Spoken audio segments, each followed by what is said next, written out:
What's up? All right. Good afternoon. Good afternoon. Good afternoon. Yeah. So we got a very very fired up episode of this episode of the Limited Truth. Um.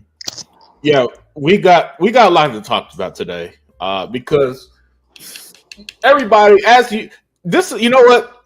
Usually when this happens, everybody loses their mind, and the people who lose their mind are the Xbox guys. But this time, the Sony guys are once again going crazy with this stupid shit because Sony had the audacity to release the PS5 Pro for $700 US, 900 in places like Canada, over 1,000 in places like Australia. And so we're going to do a huge deep dive into everything today. But before we get started, I got to introduce the panel and started with the number one with the gun, Sega Man. Introduce yourself. What is going on, everybody? It's your boy Sega Man 101, and this is a great panel here on the Unlimited Truth. We got all the whole cohesive unit in here, bro. Foreman, Voltron, everybody's in here, man. This is going to be an awesome Unlimited Truth show. I cannot wait to get into the topics, brother. Unlimited with the crew in here, with the First Lady of X, Don King, Ebot, Zinc. Man, let's go, man. I'm ready, man. Yeah.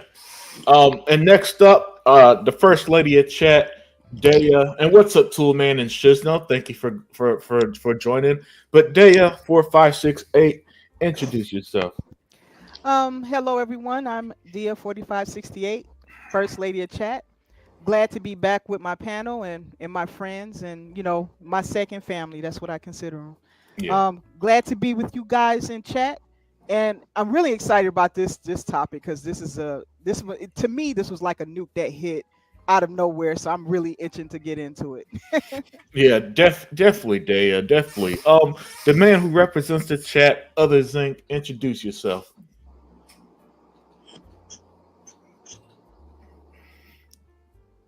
Well, it wouldn't be a podcast if somebody didn't get on cue.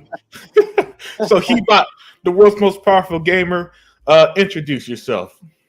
Yes, the most hated man on every Sony's YouTube channel because I do not keep my mouth shut. I like calling out all the BS, and I'm going to call it out tonight, big time. Hopefully, if I don't break up. But yeah, nice to be here with my family on the YouTube Knights of the Round Circle scene, and in my daily life because these guys are good people, and we do keep in touch, at least for the most part. And just hopefully we'll be able to have some good gaming conversation with logic and some sense that people will actually understand and not be like, you guys are just mad, you're just a bunch of haters, because that's coming, but it is what it is.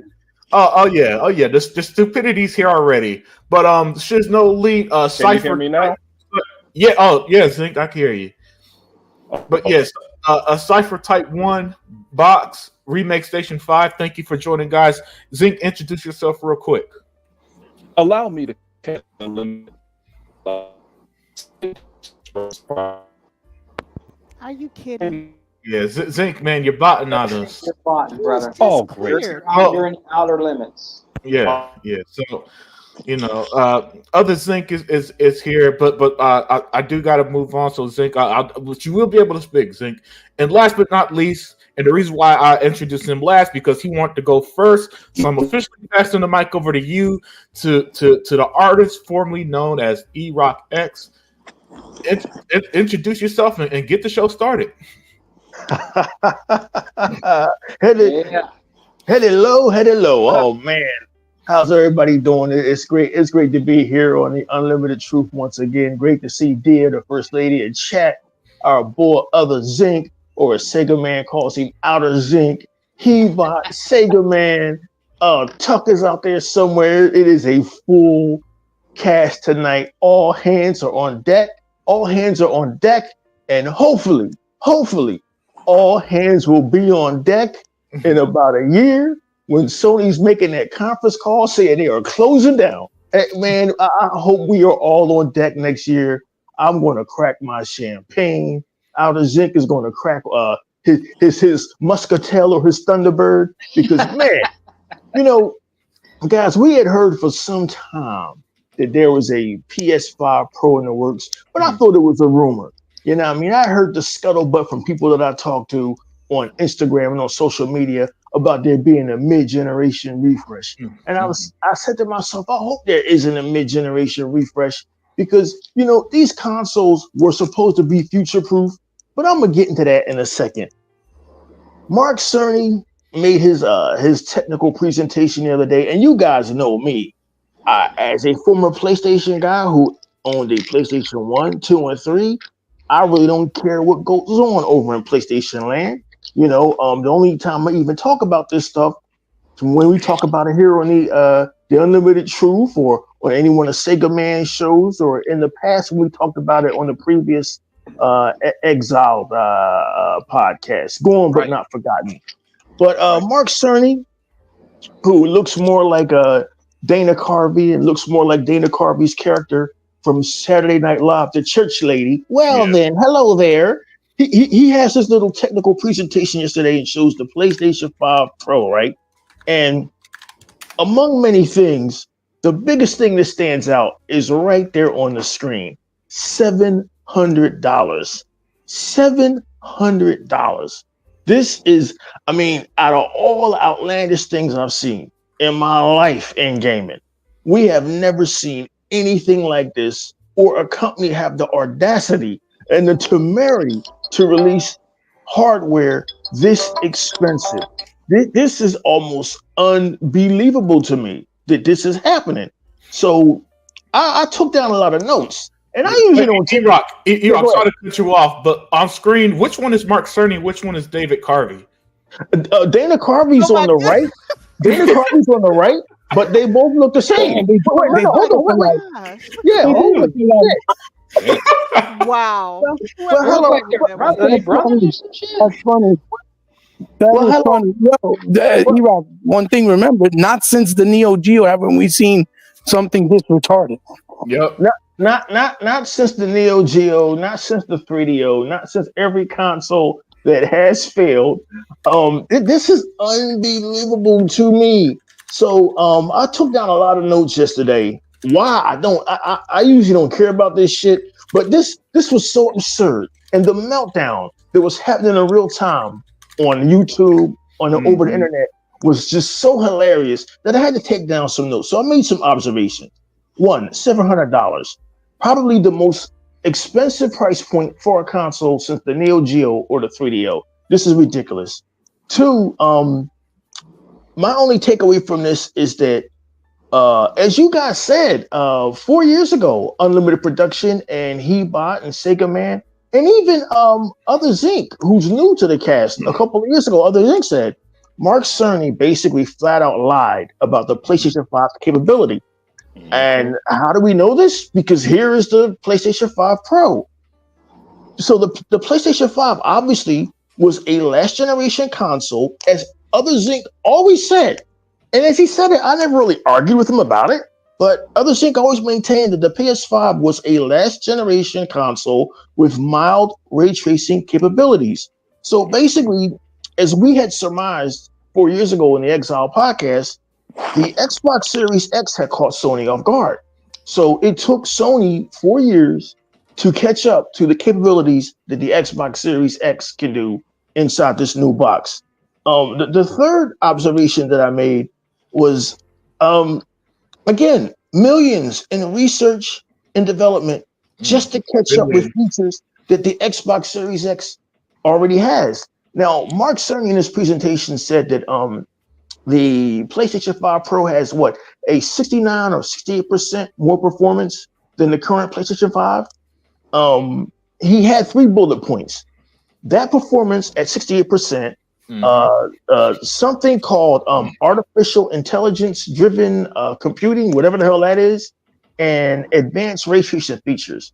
And a PlayStation performance boost, which will upscale all previous PlayStation games. Now, my question to you guys is, haven't we had upscale games for like 4 years in Xbox?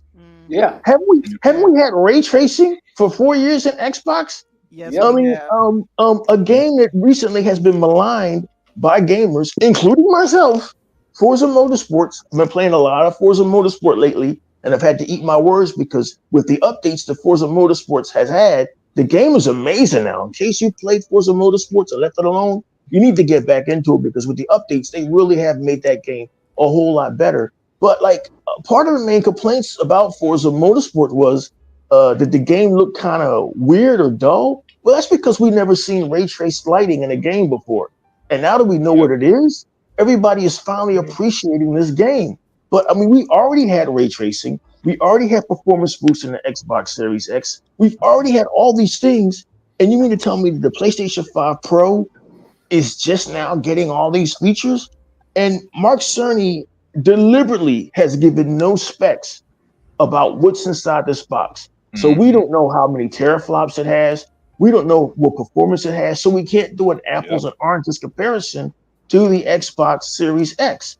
And last but not least, my last point about this is, so what's Xbox going to do next? Unlimited Production said earlier in Sega Man Show in the comment section that Xbox has to do nothing because they basically already have a future-proof box filled with features like RDNA 2 and a whole bunch of other shit that Hebot and Outer Zinc have been talking about that I've forgotten about. There's a whole bunch of features inside the box that haven't even been used yet. But I think that Xbox right now, they've got two decisions. You can either do nothing because you have basically a future-proof box, or they have to announce their mid-gen refresh like as soon as possible. As an Xbox fan and an Xbox supporter, we cannot have PlayStation having any fucking way to change the narrative about this console race. And it is a console race. It's a console war.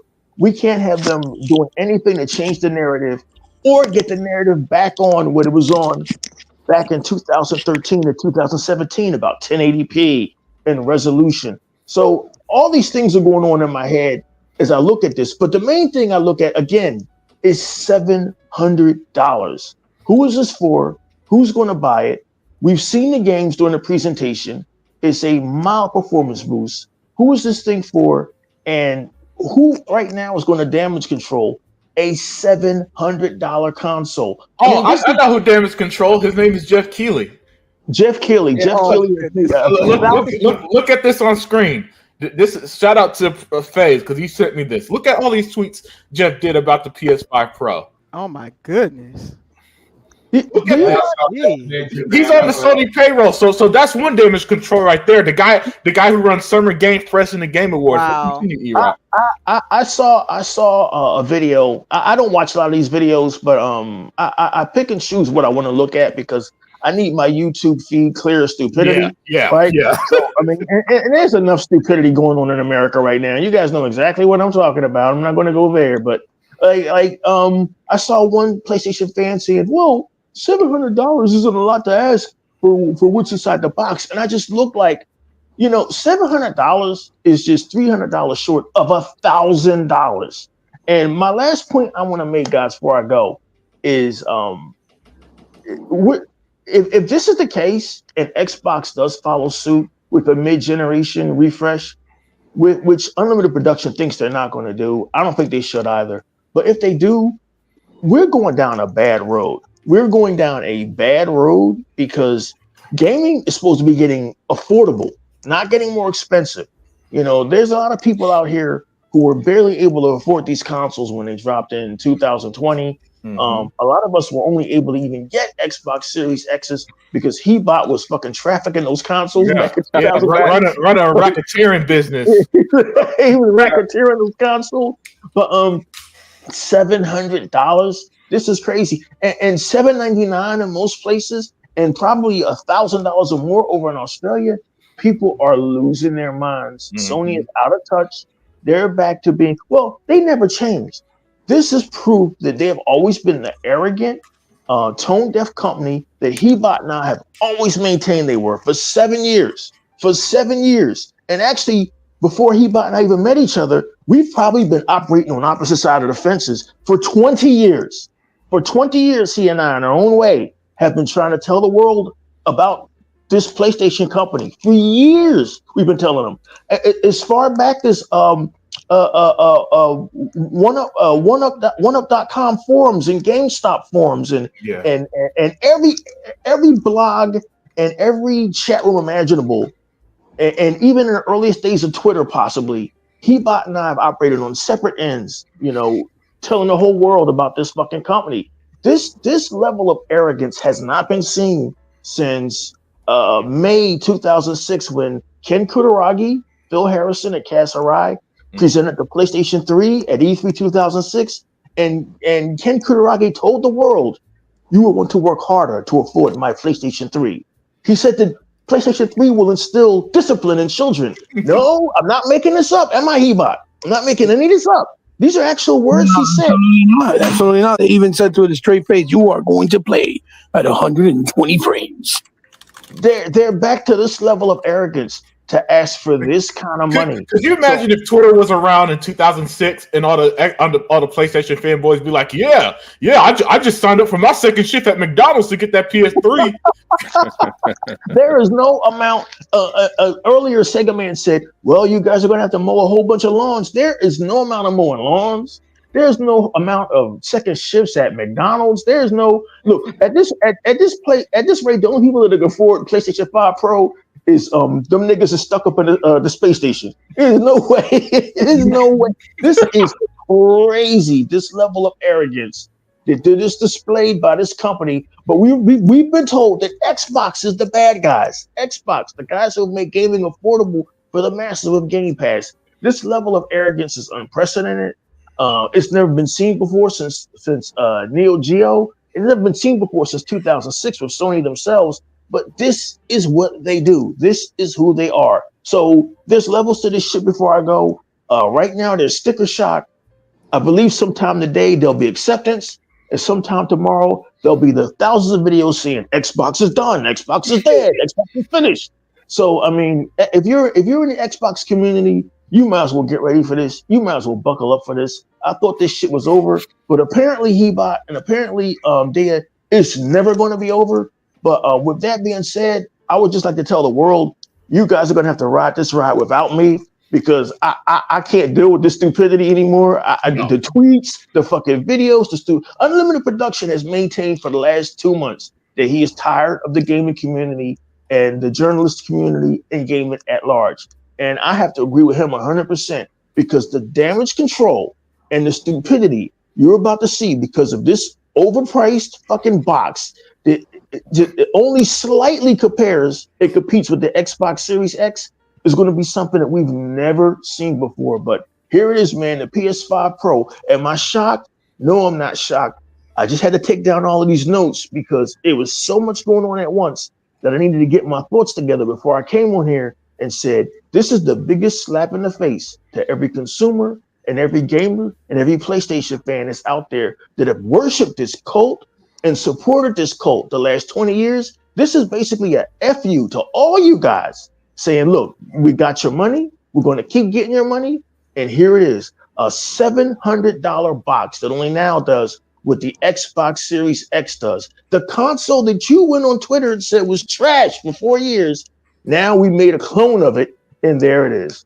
Guys, this is the biggest scam in the history of gaming. And I hope, Dia, I hope, Chuck, that this is the final nail in the coffin for this company. But something tells me it won't be. Something tells me, unfortunately, we'll all be talking about this shit next year if I haven't died by then, which might be preferable to having to deal with this nonsense anymore, because this has gotten utterly ridiculous. Thank you for giving me the floor, Unlimited Production.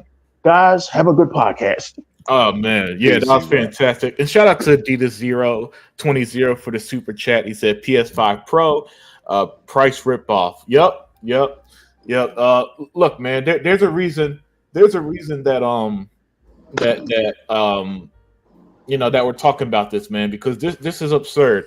And by the way, E-Rock, the reason why I kept saying that there's going to be no mid-gen resale, because Phil said so in an interview, as you see on screen. Phil Spencer reiterates there's no need for a mid-generation refresh for a Series X right now. So, as always, things change. But given that this interview was done 12 months ago, I could pretty much guarantee they did not do R&D, manufacturing, and all that other stuff within 1 year for Xbox Exactly. for Xbox Series X Pro or Z, whatever the hell they would call it. So that's why I don't think there's one.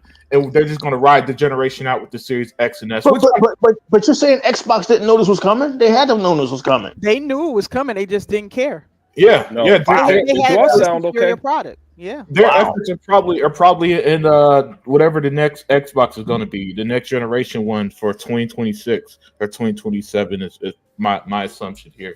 But yeah, so Hey, do I let's sound okay, interview- guys? Oh yeah, Zane. Yes, you sound you good. sound- And let me answer that real quick, E-Rock.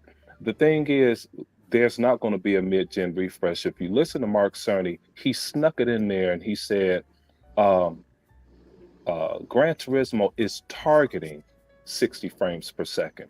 Yeah. That means it cannot do 60 frames per second. In Gran Turismo, there are only 16 cars on track. In Forza, there are 24 cars on track. Yep. It could do ray tracing, and it never misses 60 frames per second. Not one freaking Yes, sir. time. They don't. What people don't understand is the velocity architecture in the Going to Xbox take unlimited. is what Sony can't do. They don't need people going to see that this console is not more powerful than the Series S that Hebot keep talking about. You just watch. Wow. Yeah, I agree. yeah. Sega man. What's up, brother? Sega man. So I know you and E-Rock did talk about it a bit today, but if you have any further thoughts from earlier this morning, what are your thoughts on the PlayStation Pro? $700 US, more expensive in other markets, as you see on screen. 800 euros, however much that is in the Japanese yen. In Australia, it's over $1,000. So yeah, the PlayStation 5 Pro, the overly it's to me it's just priced out a bunch of people basically from buying it. Right. By the way, Sega man, let's not forget, and let me put it on screen real quick. 40,000 euros. While you putting that on screen real quick, let's let Sega Man have full context. As Shisno Elite said earlier in the chat, really it's $850 once you add on the disk drive and the stand that it's being advertised with. Yep. So it's really $850. Get that price straight. See, can you imagine going in we got a full panel. So after you say your speak, E-Rock, Sega man, I need you to speak. We got a long show and 7 people, so we got to kind of keep it organized. I'm gonna be quick, but can any of you imagine going into Best Buy or GameStop, dropping down your debit card and authorizing $850 to go out of your account? If that's even in your account, could you imagine the ridiculousness? That is crazy. That's the price of a gas range. That's the price of a washing machine or a dryer. That's nuts. Hey, well, you just gave me an idea before I start speaking here real quick, brother E-Rock. Maybe they should bring out a PlayStation 5 Pro, a little bit more washing machine. That might be cool. That's coming up next. Have ray tracing in it and everything. But real quick, I'm going to be real quick because we do have a lot of the panel that I want to hear. I definitely want to hear Dea, our first lady of Xbox, and our brother, the most powerful gamer, he bought amongst my brother, Other Zinc. But I'm just going to say real quick, and I'm going to rehash what I talked about earlier on the Exile podcast with my brother, the Don King. Listen, this is an epic fail. They shot themselves in the foot. There's a lot of gamers out there. I'm talking about true PlayStation gamers, not these PlayStation tethers, all right? There's a lot of them out there that are still rocking out on a PlayStation 4. It's the truth. There's a lot of PlayStation dudes out there that don't even own, especially the kids. The kids that are into PlayStation, they don't own PlayStation 5s. They own PlayStation 4s. I work somewhere, but I can tell you that they do, okay? That's all I'm saying. I know what they have. I know what they're playing on. And a lot of them are still playing on PS4s. There's a lot of people that do not own PS5s yet. So why would you bring out a mid-gen refresh, a PlayStation 5 Pro that just does a little bit more, and it's $700, and it's going to be more than that with tax, which would be $800-something. This is an epic fail. This is something that they shouldn't have done. Sony has shot themselves in the foot with this PlayStation 5 Pro. And with the way the economy is, that thing is not going to sell. Yes, there is going to be certain people that have the money. I guarantee you, a 108 Dragons will buy one. I guarantee you he's going to get one. Okay, that's just one of them, right? I know he's going to get one. So, I mean, a lot of people are not going to. They can't afford. They can't even afford a PlayStation 5. The PlayStation, I call it the PS5 vanilla. The PlayStation 5 vanilla. They can't. They're not. They can't even get that yet because it's still. Well, sorry to cut you off, Sega man, but as you see on screen, half of PlayStation players still haven't upgraded to the PS5. Just to back up what you're saying, but continue. So imagine thinking you're going to upgrade to a PS5 Pro.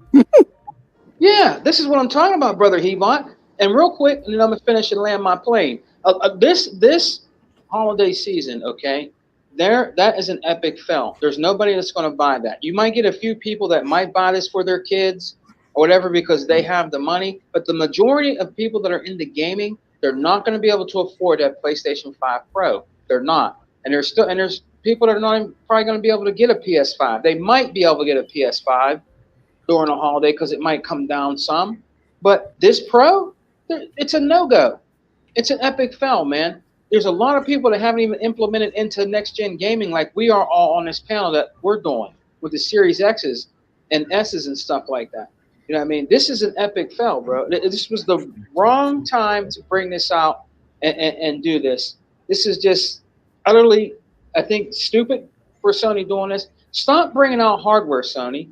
And start bringing out and showing more software. See, nobody wants to talk about that. These guys that come on Unlimited show that want to damage control Xbox and everything else, they don't want to say nothing about a Sony not bringing out new IP for their fan base to play because they don't have shit to play. I'm sorry. That game they got coming out with the little fucking robot, that's not gonna solve nothing. I don't care if they want to make a game of the year or whatever. It's not going to solve anything. Their problems with their software over there. That game it's nothing. It really isn't. They don't have nothing to play over there. Stop bringing out all this hardware and start bringing out new games, new IP for your fan base. Because if you don't do that, you're like a sinking ship. Nobody wants more hardware. They don't even have the PS5 vanilla yet. So why are you bringing this out?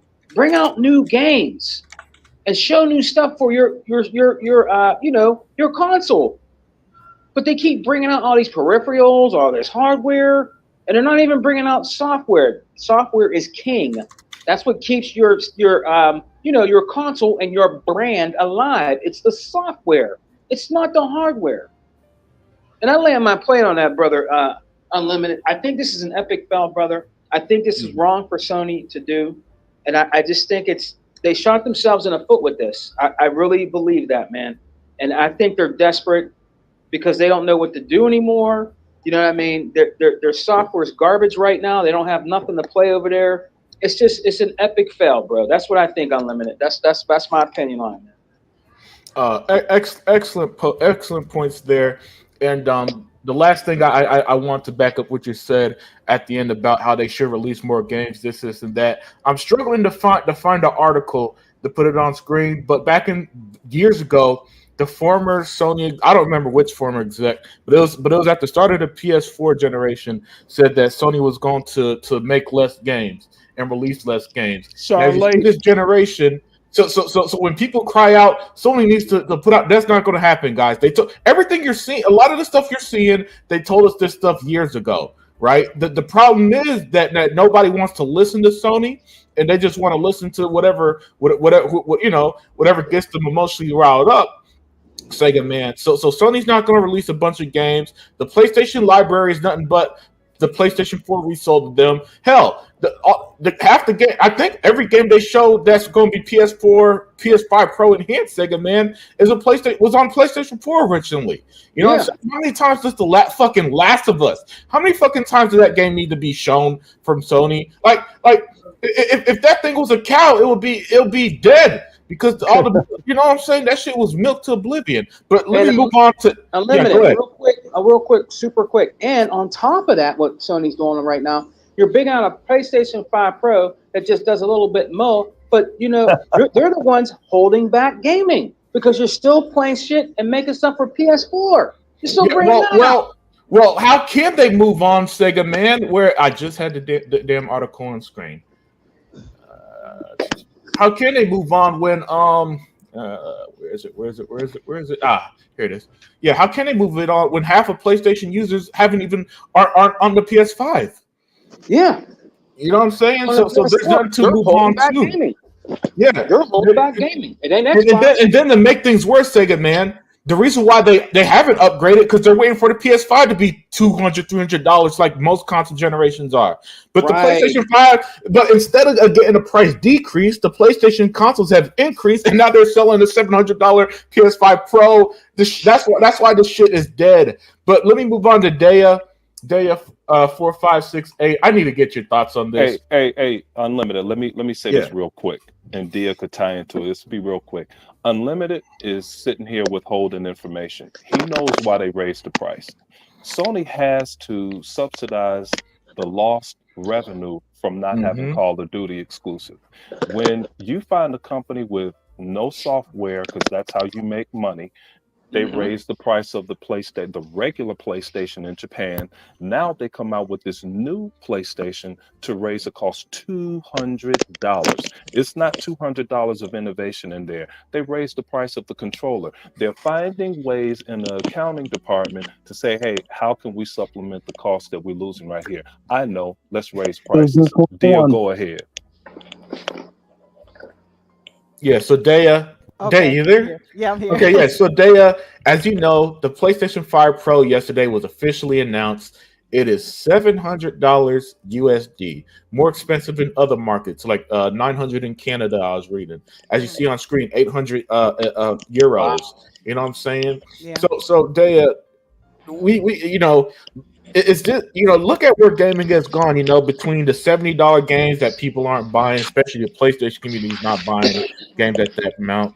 The Sony has literally raised price. Sony has raised prices so much that they've even raised the prices that you see on screen on the controller. I know, I heard, yeah. It's not heard. It's on screen right now. Sony quietly increased the price of the PlayStation. So as we see, Sony, we've been saying it for years. Sony needs money and just kept getting pushed back. But I need to get your thoughts. What are your thoughts on a $700 console?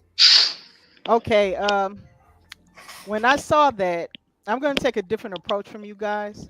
I see Sega here, and when I say that, this is a heavy blow for those of you who are PlayStation fans, and this isn't a good sign at all, because Sega did the same thing. They started coming out with all of these this hardware. Sega CD. A lot. Yes, they had a lot of hardware before they died, and they also were struggling. Not making games per se. That's unique to Sony at this point that I'm aware of. But beautiful word. They were struggling when it came to finances and really trying to find ways to get people to spend money. I'm gonna be honest there, and they were a big brand. People don't realize how big Sega was at one time. So that's why when they died, it was a big hole in the gaming industry. It was a big one. But I see warning signs here. I see the same path of Sega, and I'm saying that E-Rock may not be too far from the truth. I think we're seeing some of the last gasp of PlayStation, and I've heard that some people's like, oh, they're too big to fail. They have too much name recognition. So did Sega. Now, I'm not saying that they won't make games, but I think in the console market, their days might be numbered. I'm not saying that's absolute. Nothing is absolute. But when I saw that, unlike the other angles, everybody's upset about the price and that, they got to understand that Sony is in a bad place and they need money and they can't get it from software. We know that. Even if they start coming out with games, because they have so few studios and they can only make so many games at a time, they have no game that gives them a reoccurring income. They're stuck. And so all they can do, that's why they keep turning to the hardware. So hold on. What is that background noise? Somebody making popcorn. I thought somebody was chewing ice. Sound like somebody's at Mardi Gras. What's going on? I What's don't happening? know. Hey, Dia, Oh, you on to something though, but yeah. yeah. Continue, Dave. Yeah, so this is what I see, and nobody's talking about this. You know, this is not something that, oh, they just raised the price of a console. This isn't it. If you look at everything in conjunction with this, look at all the moves that Sony has been making, and their moves of desperation. They can think about this. They wanted to buy Paramount, and they couldn't even do that. They had to team up with They another. asked me for a loan. Damn. Yeah, they couldn't even afford it. See, people don't really understand how bad Sony is, and we're not just talking about PlayStation, because they were the money maker for Sony, and people don't understand that it's the reverse for Microsoft. Microsoft makes a big bulk. Well, it might have changed somewhat now. I don't know with with the purchases that they made in Xbox recently, but before it was Microsoft first with everything from Azure and Windows and Office and everything else they sell to that was helping to fund Xbox. But it's Xbox was self-sufficient for when they had just a little, they had a few studios and things like that. But as Correct. they were trying to grow, they did need money from Microsoft. So now they're No, they making just a needed lot of money. approval. They needed approval from Right. For Microsoft. the Like loan. Phil Because they Spencer said, yeah. Phil said, I don't have to ask them to buy anything. He said, I just get it. But when it came to Activision, he needed to let people know, say, hey, this is $70 billion, and Microsoft has never spent this kind of money before. But Right. remember, dear, Halo was always a cash cow, Yes, just yes, like it was. Mario is a cash cow. Right, They right. Halo really supplemented did all of the funding for Xbox, and they turned it into Game Pass because they had a surplus. What else could we do with this? And that's when the guy that left, that went to the one small company Hmm. that everybody hated, Don but Metric. did Don Matrick, but didn't realize he started Netflix, and that model came from them. And It now, is. even in the big scheme of Microsoft, now you hear larger companies saying software as a service is what Right, they're using now. Like we right, have games as a service. But go right. on here, dear. And before I Where's all that continue, popping coming from, y'all? I don't know. We were trying to ask. Yeah, Nobody's just everybody mute their mic that's not dear, and we'll see where it's coming from. okay. Somebody. Okay, it stopped. Okay. Dear, can you answer this question real quick before you use your train of thought? Okay. Zobi70 says, I have a question for the chat. Hmm. When was the last time you guys turned on your Xbox and started gaming? This week I was playing What? Kanuti. That's a game I've been addicted to. I also been Got playing. guys. Don't feed into Yeah, Zoe, Zobi man. is tripping. Hey, I'm Yeah. gonna answer. Hey, Oh, hey, by hey, the Zobi, stick around. I'll answer something you yeah. asked us about later. Go ahead, dear. Don't be distracted by him. Yeah, I mean, I could go down a long list. I could tell them what game I just bought off of Xbox before it Hey, left. hold Yeah, on, dear. Hey, do yeah. you know? Hey, Zobi, do you know E-Rock will come and knock on your door and march around your house like he was in Jericho or something? That's what My he did to me when I. What game did E-Rock want us to my play? Xbox was Oh, never off.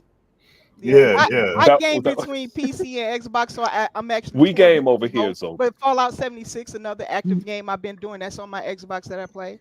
But anyway, getting back to the point, um, so yeah, this is what I see with Sony, and to me, it's very concerning.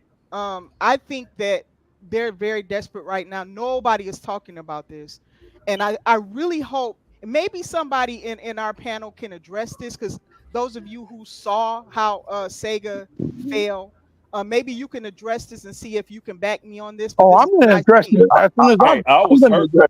I was there. Me, Sega Man, and He-Bot were there. I I, had the I, wa- 32X. I cried too. Yeah, I will address it when I talk. okay, and he bought when you address that, please show the parallels, because I'm seeing it, and I think this is very and when people say that there's not going to be a PS6 a PS6, I am of the thought that it won't be. I think they're going to exit out of the console market, very similar to Sega. they may stay in as a software company, but but I don't know if they're going to stand there in the hardware at all. And then, it may not even be with software, but I think at the very least they're going to fight to stand there with software. But I don't know about the hardware at all. This is different though. Not to cut you off. This is different because the Sega audience who bought the Sega Genesis, the Sega CD, the Sega 32X like I did, the Sega Dreamcast, those are all gamers who love the Sega brand. Yeah. The PlayStation audience is a cult. This is completely different.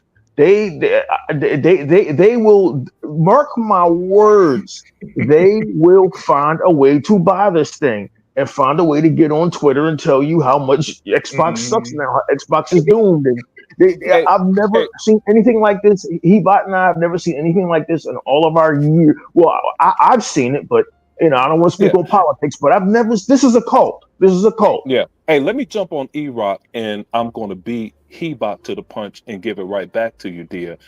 E-Rock is on to something because even the Sega Dreamcast, that was one of the greatest launch lineups in the history of gaming. Mm-hmm. That's undisputed. That's true. Yeah. So they at least they had their last console came with some hella fire games. Ammunition. I bought 6 games on day one because of that. Go ahead.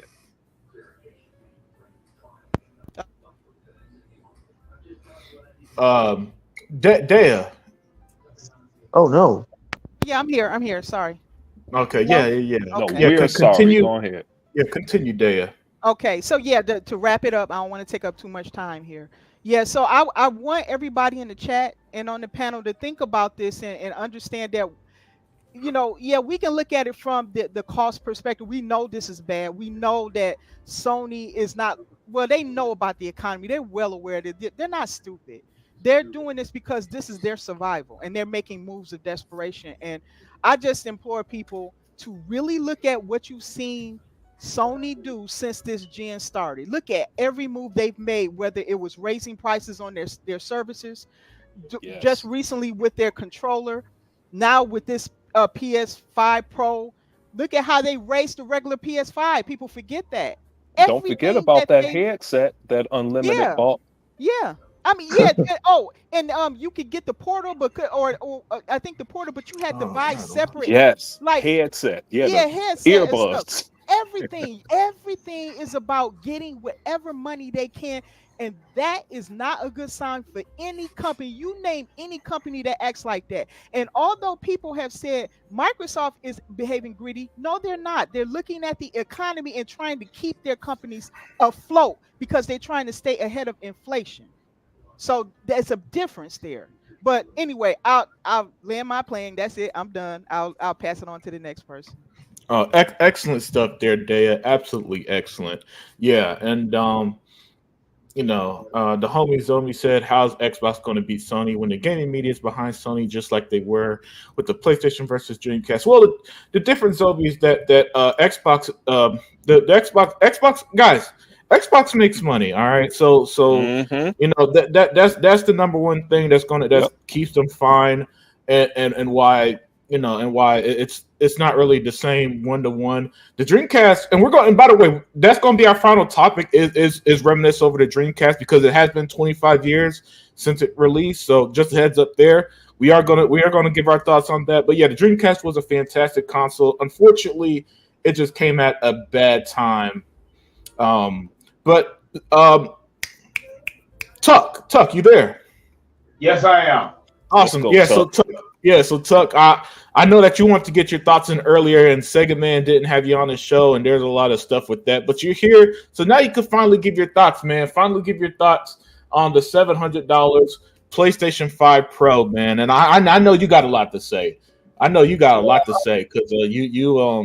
Yeah, what's gonna happen at the water cooler tomorrow? Yeah, that's right. He got stalkers, man. He listen, guys. For those who don't know, Tuck, his real life experience is dealing with these Sony dudes. You know what I'm saying? I just deal with them online, so I could ignore them. Tuck, we having his coworkers. Tuck coworkers are looking through binoculars right now, trying to figure out, hey, what's he talking about? You know what I'm saying? So what now? What are your thoughts on the PlayStation 5 Pro? Well, my whole thing on the PS5 Pro is this: don't forget they tried this with the PS3, right? It came out at $600. Yes. So let's get that Get two straight. jobs. That failed. I mean, what I'm talking about that failed, they had to bring the damn cost down of the damn console. But that's either here or there. That's way back then. It's the same thing that's going on right now with PlayStation right now. Let's just be honest. I mean, whatever, because I thought it was gonna be like at least 600 to at least 650 myself. When I woke up and I said like 700, I said they lost their doggone mind. So to me, man, I think PlayStation might be on their last leg because of everything else you gotta look at what everything else that failed with them already. The VR, the Portal, every hardware thing that did. I mean, they say number like 3% of Americans have bought the Portal, so that's a failure. Then the games that came out that they try to support, all of them fail. You see what Square Enix got to do. So I think right now Sony might be on their last leg, y'all. I mean, let's be honest, the only thing that's carrying them, their movies, okay, their movies are so. Okay, but they struggling in the movie department now. The only thing that's really keeping them afloat is the PS5. Period. This Pro hadn't even came out, so I'm not even gonna say nothing about it until it comes out. But do I think that people are gonna really support it? Man, $700 is very, very steep. And if you want everything with it, like the disk drive and all that stuff, like you said, I mean, I even broke down the economics on that earlier. Put that on the Instagram. It's gonna be like $850 or more. And I'm just telling you, man. And they're not even talking about new games. I mean, they just talking about putting the old games they already got, just enhance it. Mm-hmm. How much can you enhance it? They got Astrobot. Shit, man, hell, that is not even doing good either. What I'm hearing about that's not even doing. Oh. Yes, yes, it's a good game, but That's the sales trash. is not doing that great. Hey, Tuck, don't fall for that, man. That was a free ass game. Now they charging these clowns for it. Wasn't that a virtual game first? Yeah, I think it was a tech demo on PlayStation 5, and then they got an official Astrobot game or something. Yeah, it was a tech demo, and somebody did a video, and I almost sent it to you guys, but I got caught up in the call. But they show how Astrobot mimics Mario. I mean, yeah. Well, I think it was a bunch of Nintendo games that it mimicked. Yeah, it was Idle incredible. Animations copy off of them. I couldn't believe it. Yeah. I'm sorry, I didn't mean to. Listen. I could 100% believe it because this is the same company that after the Wii U nunchucks had the PlayStation Move. After Super Smash Bros, they had the PlayStation. What's that PlayStation? PlayStation All Stars. Is that it? PlayStation All Stars? Yeah, yes. that was a ripoff of Smash Bros. Like, listen. So y'all think Sony ripped off Xbox sometimes? They rip off Nintendo all the fucking time. You know what I'm saying? So that listen, I'm not surprised to hear that. And I think I know what video reference to, but I can't find that video. But continue, Tuck. Hey, Limited, there's only one thing better, but people was forgetting. Look at all the stuff that Sony has came out with, all the hardwares that it came out in the past, all failed. Every single one of their hardware things all failed. I can't name one that didn't fail. Now I had the PS2 when they had the online thing where you had to connect the online thing to where you can turn around and connect like 2 or 3 different people at the one time. Failed. Nobody even buy it. I mean, we've been there. All of us have been there. So we've seen everything that they have done has failed. I mean, we could go way back when they had to sell almost all their assets to keep the company alive See because of about bad, that. because of bad business calls, because of bad business deals that they made. The same thing's going with their TV. TV is not doing good. Everybody in the caught up with them. So when it comes down to it, they on their last leg, man. They on their last leg, and if this thing do not take off, which I don't think it will, 700 is a lot of money, man. Mm-hmm. Hey, let me That's a lot of money. Hey, And I don't even need a turn. Let me agree with Tuck here about them being on their last leg. Of course, you know I think so. I'm hearing a lot of popping. Yeah, that's Sega Man. Sega Man, I don't know what you got going on in the background, but I had to mute you real quick. Oh, okay, man. Thank you, because I couldn't hear it clear. Thank you. Yeah. Nigga making different pop. let me get with Tuck here real quick. The reason I haven't been around, I have to follow the financial channels a lot now. So I mean, I'm listening sometimes from 4 a.m. to 12 midnight. So, dude, I kid you not, no one talks about Sony. They talk about every corporation other than Sony. And the only reason they mentioned Sony a couple weeks ago is because they raised prices in Japan. That was it. Yeah. No one wants to hear their earnings report. Nothing. No one wants to hear shit. No one talks about it. The only people who keep Sony relevant is these people in the gaming media and their fan base. Like, hey, hold on. We got one in the chat. I don't see anybody talk about. And Zobi, let's talk about Zobi. No, Zobi don't like Sony. I know I'm tripping. But like he said, the media is going to always keep Sony above Microsoft. The media is only. I mean, we could pretty much tell you they're look at Jeff Keighley, the guy who runs Summer Game Fest, as you see on screen. They're paid off, man.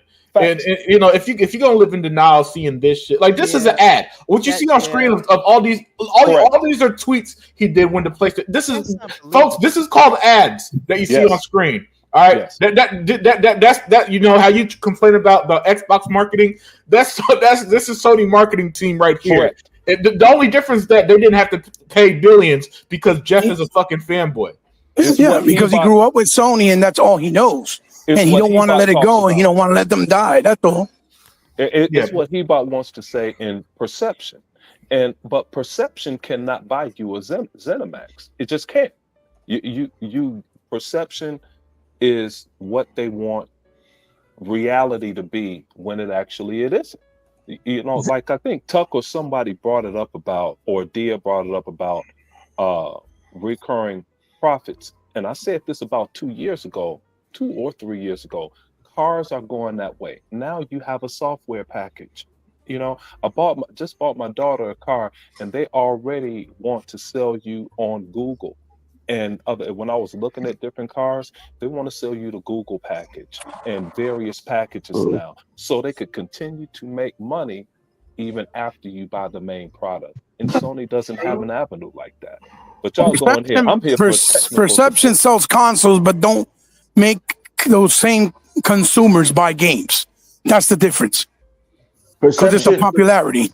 Perception is going to keep you in business when you've lost billions of dollars on a cell processor. You've lost hundreds of millions of dollars on VR. Like Zobi said earlier that how's Xbox going to beat Sony when the media's keeping them alive? Well, here's the thing: Xbox don't have to beat PlayStation. PlayStation's going to beat themselves. They're going to beat themselves by shit just like this, a $700 console, and you will live to see it because I'm waiting for anything that he bought, myself, Unlimited Production, and especially Zinc, who comes at it from business. I'm waiting for them to be wrong just once. Y'all been wrong all the time. You guys in the media and Dreamcast guy all and day. Y'all them motherfuckers is wrong every fucking day. I have not seen Unlimited Production or Zinc been wrong. Zinc has been preaching about recurring media for the 4 years we've known him, and he has not been wrong. It's why Microsoft is in the position they're in now because of games like Minecraft, because of buying Activision.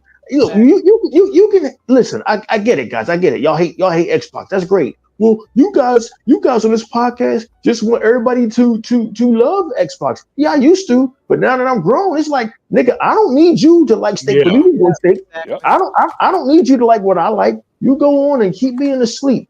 But Yep. PlayStation is going to kill themselves because this move here is not consumer friendly. And you know what? Fine, it don't have to be consumer friendly, but like, you cannot keep spending hundreds of millions of dollars on research and development and not recouping your money and not having a game that has recurring revenue like a Minecraft or like a Halo or like Sea of buying Thieves. Sea of Thieves or buying King. That was part of the Oh Activision my deal. Was goodness. buying King. People keep We forgetting forgot about about that. that.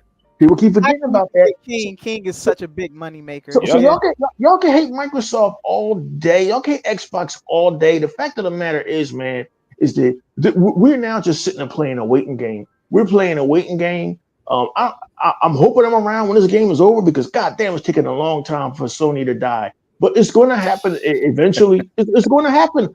Zink, look at the moves they've been making. How much Yes. money have they lost in VR? Oh, It's got to be astronomical. and it went on sale on what's that?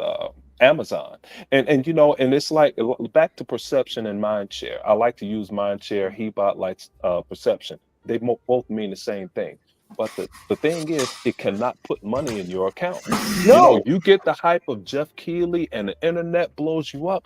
But when you're not actually buying the products, when you're not buying Astrobot and these sorry ass games that they came out with, then you have no money to buy a ZeniMax, to buy anything. You can't buy nothing.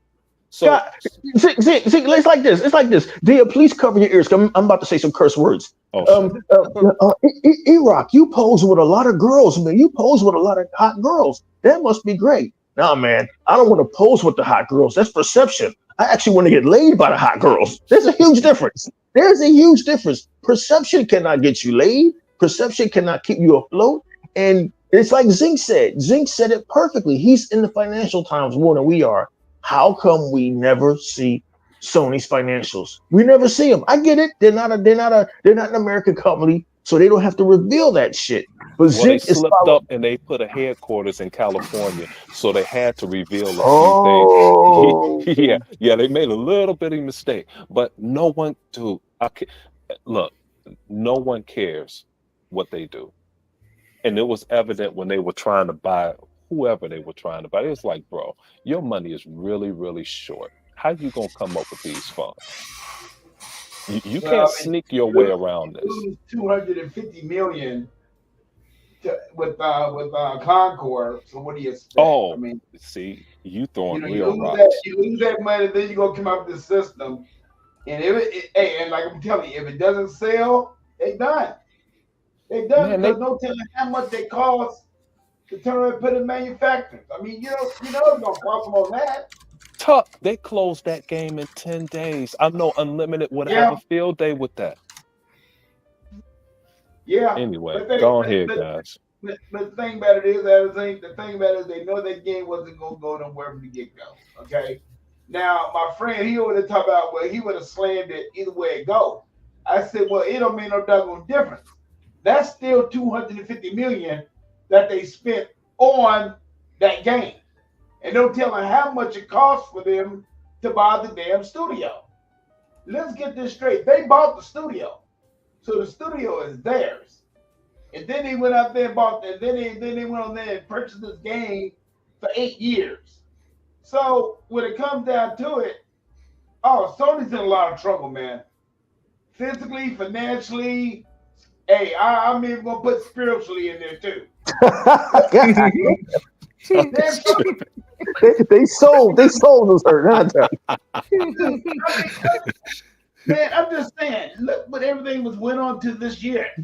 I mean, the last 2 years, Square Enix said they ain't gonna go that route no more.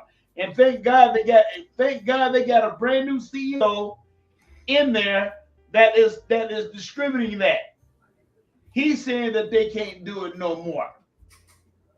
All them damn games that Sony turn around and try to keep off of Xbox, it's kicking right there in the ass. Because they didn't make no money. They published the games, but they didn't make no money either. and you know it costs money, and you know if they got the publishing rights, you know that costs them money.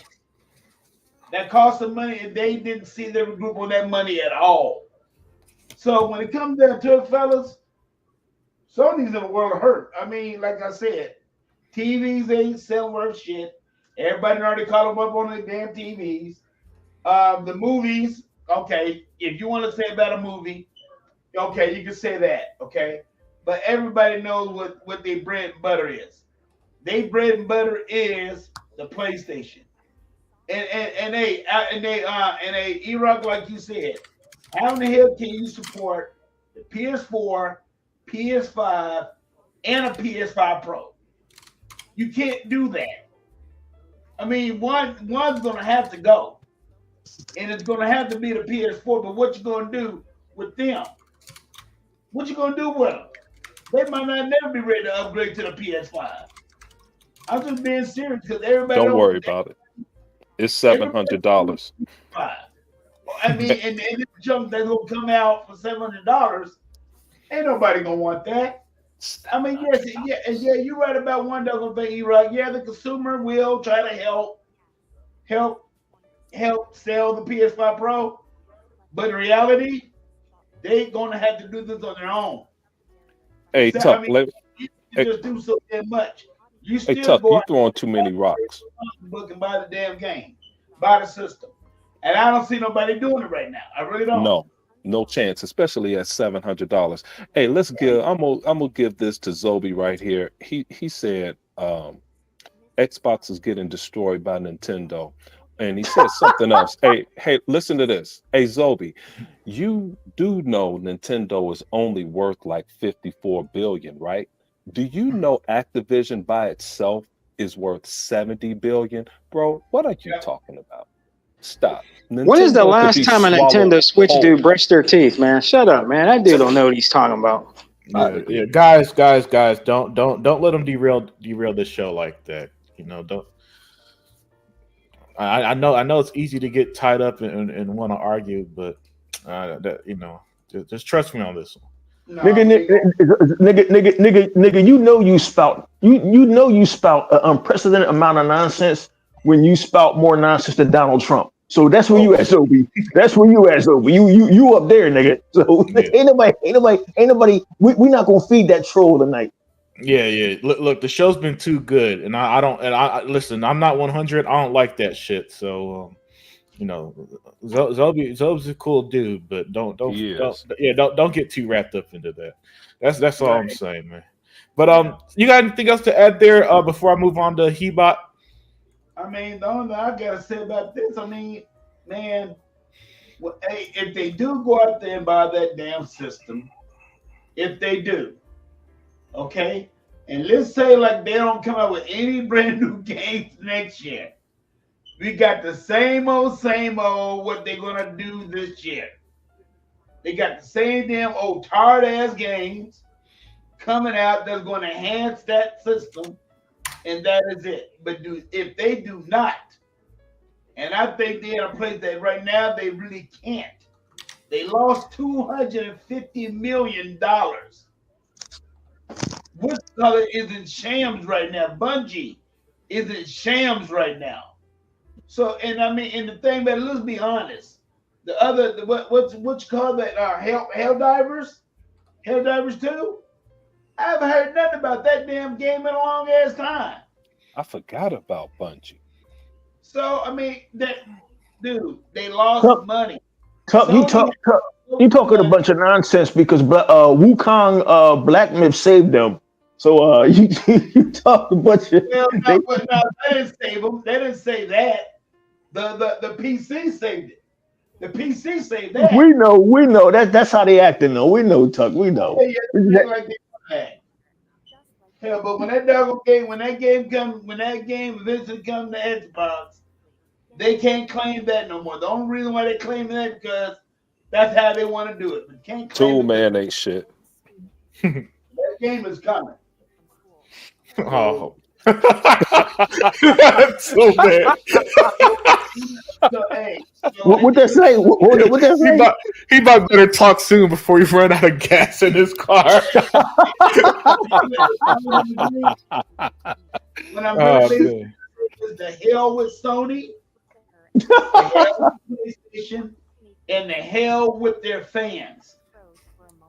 Their fans, they buy it, they gonna have to go and go through hell because there's gonna be just like Sega when Sega went out of business. They're gonna have a machine that's up there collecting dust, and which they already collecting dust anyway.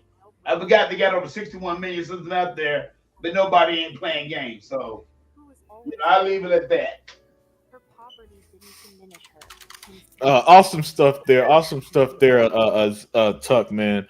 But yeah, Tuck, Tuck, you're absolutely right, man. So Sony has, like you said, man, Sony has so much hardware out that and here's the thing about all that hardware and nobody wanting it, and they gotta, they gotta say stuff like, man, we're really optimistic that 3% of what PS5 owners I think have bought it, or some weird statistic like that. You know what I'm saying? And the thing about Sony, guys, here's how you know when things aren't going well for Sony is when they don't say nothing. Because Sony, here's the thing, because Sony loves to brag. Sony loves to brag. Whenever a game sells, they'll be the first to tell you, oh, Spider-Man sold X amount of millions. We sold 60 million consoles or whatever number they come up with every other month, right? Right, Tuck? So when the PSVR numbers are quiet, when the PS Portal numbers are quiet, and yes, the PS5 Pro numbers will be quiet, it'll tell you everything. But Hebot, the world's most powerful gamer, I know it's always custom, it's always tradition to have you speak last, but there's a reason to that because you're the most knowledgeable one, and I know that you're going to come from a historical standpoint. So I'm passing the mic to you, my friend. The PS5 Pro, $700. We haven't seen this since the Neo Geo. In terms of an overly expensive console, right? And what happened to Neo Geo? Well, there's a reason why we don't have Neo Geo consoles anymore. Nobody bought the damn thing. Yes. It was too expensive. Yes. You know what I'm saying? And then in a time, Hebot, where, you go to the grocery store, $100 of groceries ain't getting you nothing anymore. You know what I'm saying? People just don't have the money for these $70 games to buy everything brand new or day one, and Sony's asking them for $700 console. Look, this is insanity, and there's an aspect that I'll talk about later after you speak. But I'm officially passing the mic over to you, Hebot. What are your thoughts on the PS5 Pro, officially revealed, officially announced at $700? And here's the kicker. We know that the hardware isn't a significant improvement because Sony, again, when Sony lies by admission, and for those who don't know what lie by admission means, it means that they perfectly withheld information. Yo, NWO Prime, man, thank you for joining us. Shout out to my brother Prime. Yes, he's a good dude, man. We want to send our love and support to you. I'm not going to put your personal stuff out there, but just send our love to you, Prime, man. But Hebot. Mark Cerny, he comes out. He doesn't give no info. They don't say how if they upgrade the CPU, how many teraflops. Yep. They gave no specs. They gave nothing. They just used a bunch of a bunch of marketing terms on the PSSR, whatever they call it. You know what I'm saying? Yes. And it's and having the most point. The pointless the pointless statistics, like it's 68% more efficient, which means nothing, by the way, guys. It means absolutely nothing. So let me get your thoughts on this, because I know you, of all people, you probably have information that we don't even have on this, man. Well, thanks for that long introduction, obviously. But first of all, like I've always told you guys, there's layers to this stuff, right? The first thing I'm going to address, though, is before I get into the PS5 Pro, right, is what Dave was talking about with Sega.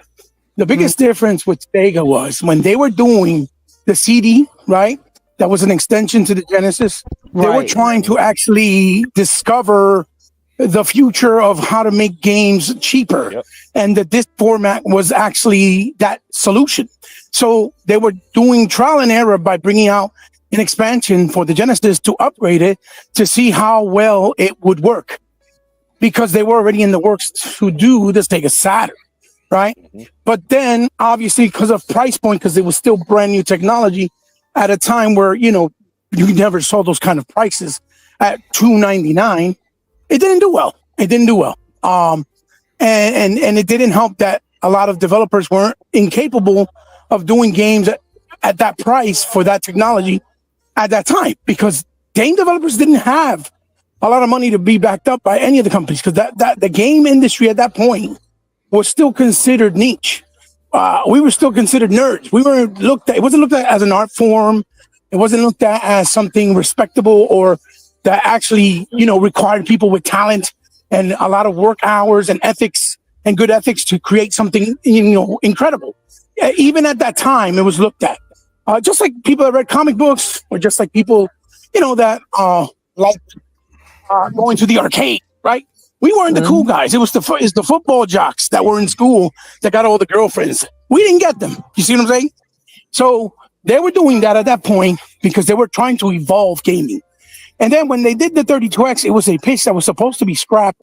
And Tom Kalinske told them, listen, I don't think it's a good idea, but I understand why. Because they were saying that they didn't want to force all the people that migrated or had bought, you know, a Sega Genesis, because it was the most successful console of that generation, to feel forced to jump into the next generation of 32-bit gaming on the Saturn, because it was going to be costly. It was going to cost $400 because it was way advanced and borderline using hardware tech from the arcade even at that time, right?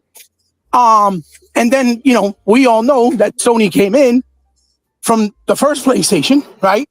But they used Nintendo's R&D money. It was Nintendo who paid for it because they were supposed to be doing Nintendo's CD console that was going to be the successor to the Super NES. And then they decided, well, let's do maybe like a connection, just like they did with the Sega CD. And that didn't pan out because it was something else completely different. So after they said no, and they went with Philips, right? And they announced it in E3, you know, they pretty much embarrassed Sony because Sony was trying to be slick because they wanted to get the revenues from the actual hardware and from the CDs because they were providing them for Nintendo.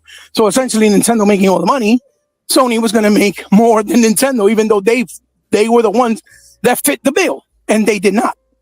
So I believe that Kim Kuragi, I think it was, he went back to Sony because they got embarrassed. They put him in the music department and kind of degrounded, you know, demoted him. Then something happened where he was making soundboards. He-Bot. Right, and he made a presentation to them and showed them, look, these are the schematics for the console. They didn't patent it. They didn't patent the name PlayStation. We can just run from here and put a 3D chip from now that's advanced. 2 years in the market in Japan because they were waiting to bring it to the America at a cheaper price point. But they couldn't do it because it was still expensive.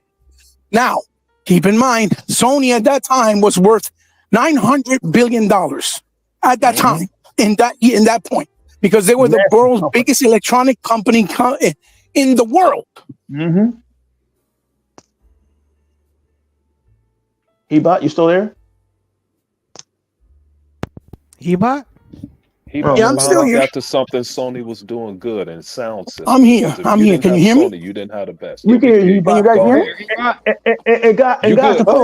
And guys, to put it in context, while all that was going on that He-Bot's talking about, consumers like myself, after their 32X, was starting to lose faith or had already lost faith in Sega.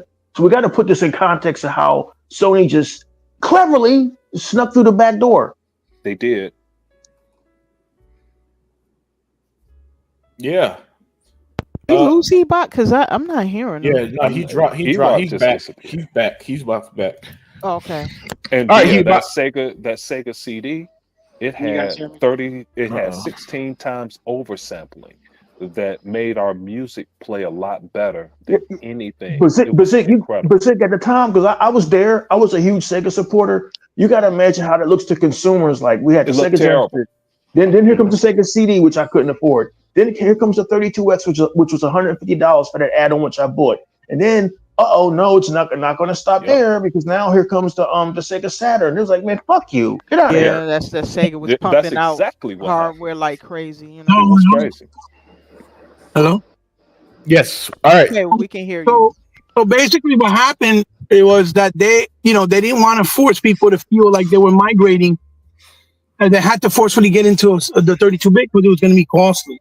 But Sony, being the most expensive, the most people with the money or company with the money at that time, they took over what they did with Nintendo, the R&D for the console itself, and all they did was promote it by marketing, and then they were able to sell it for $100 cheaper, right? So whenever the comparison is done, the correlation is there, yes, that it made it look like Sega was trying to be arrogant, but the reality was that we're trying to innovate, because that's what they always did with every console they did. And those consoles, the 32X wasn't supposed to come out, but they forced them to bring it out in Japan, forced Sega of America. So they kind of sabotaged.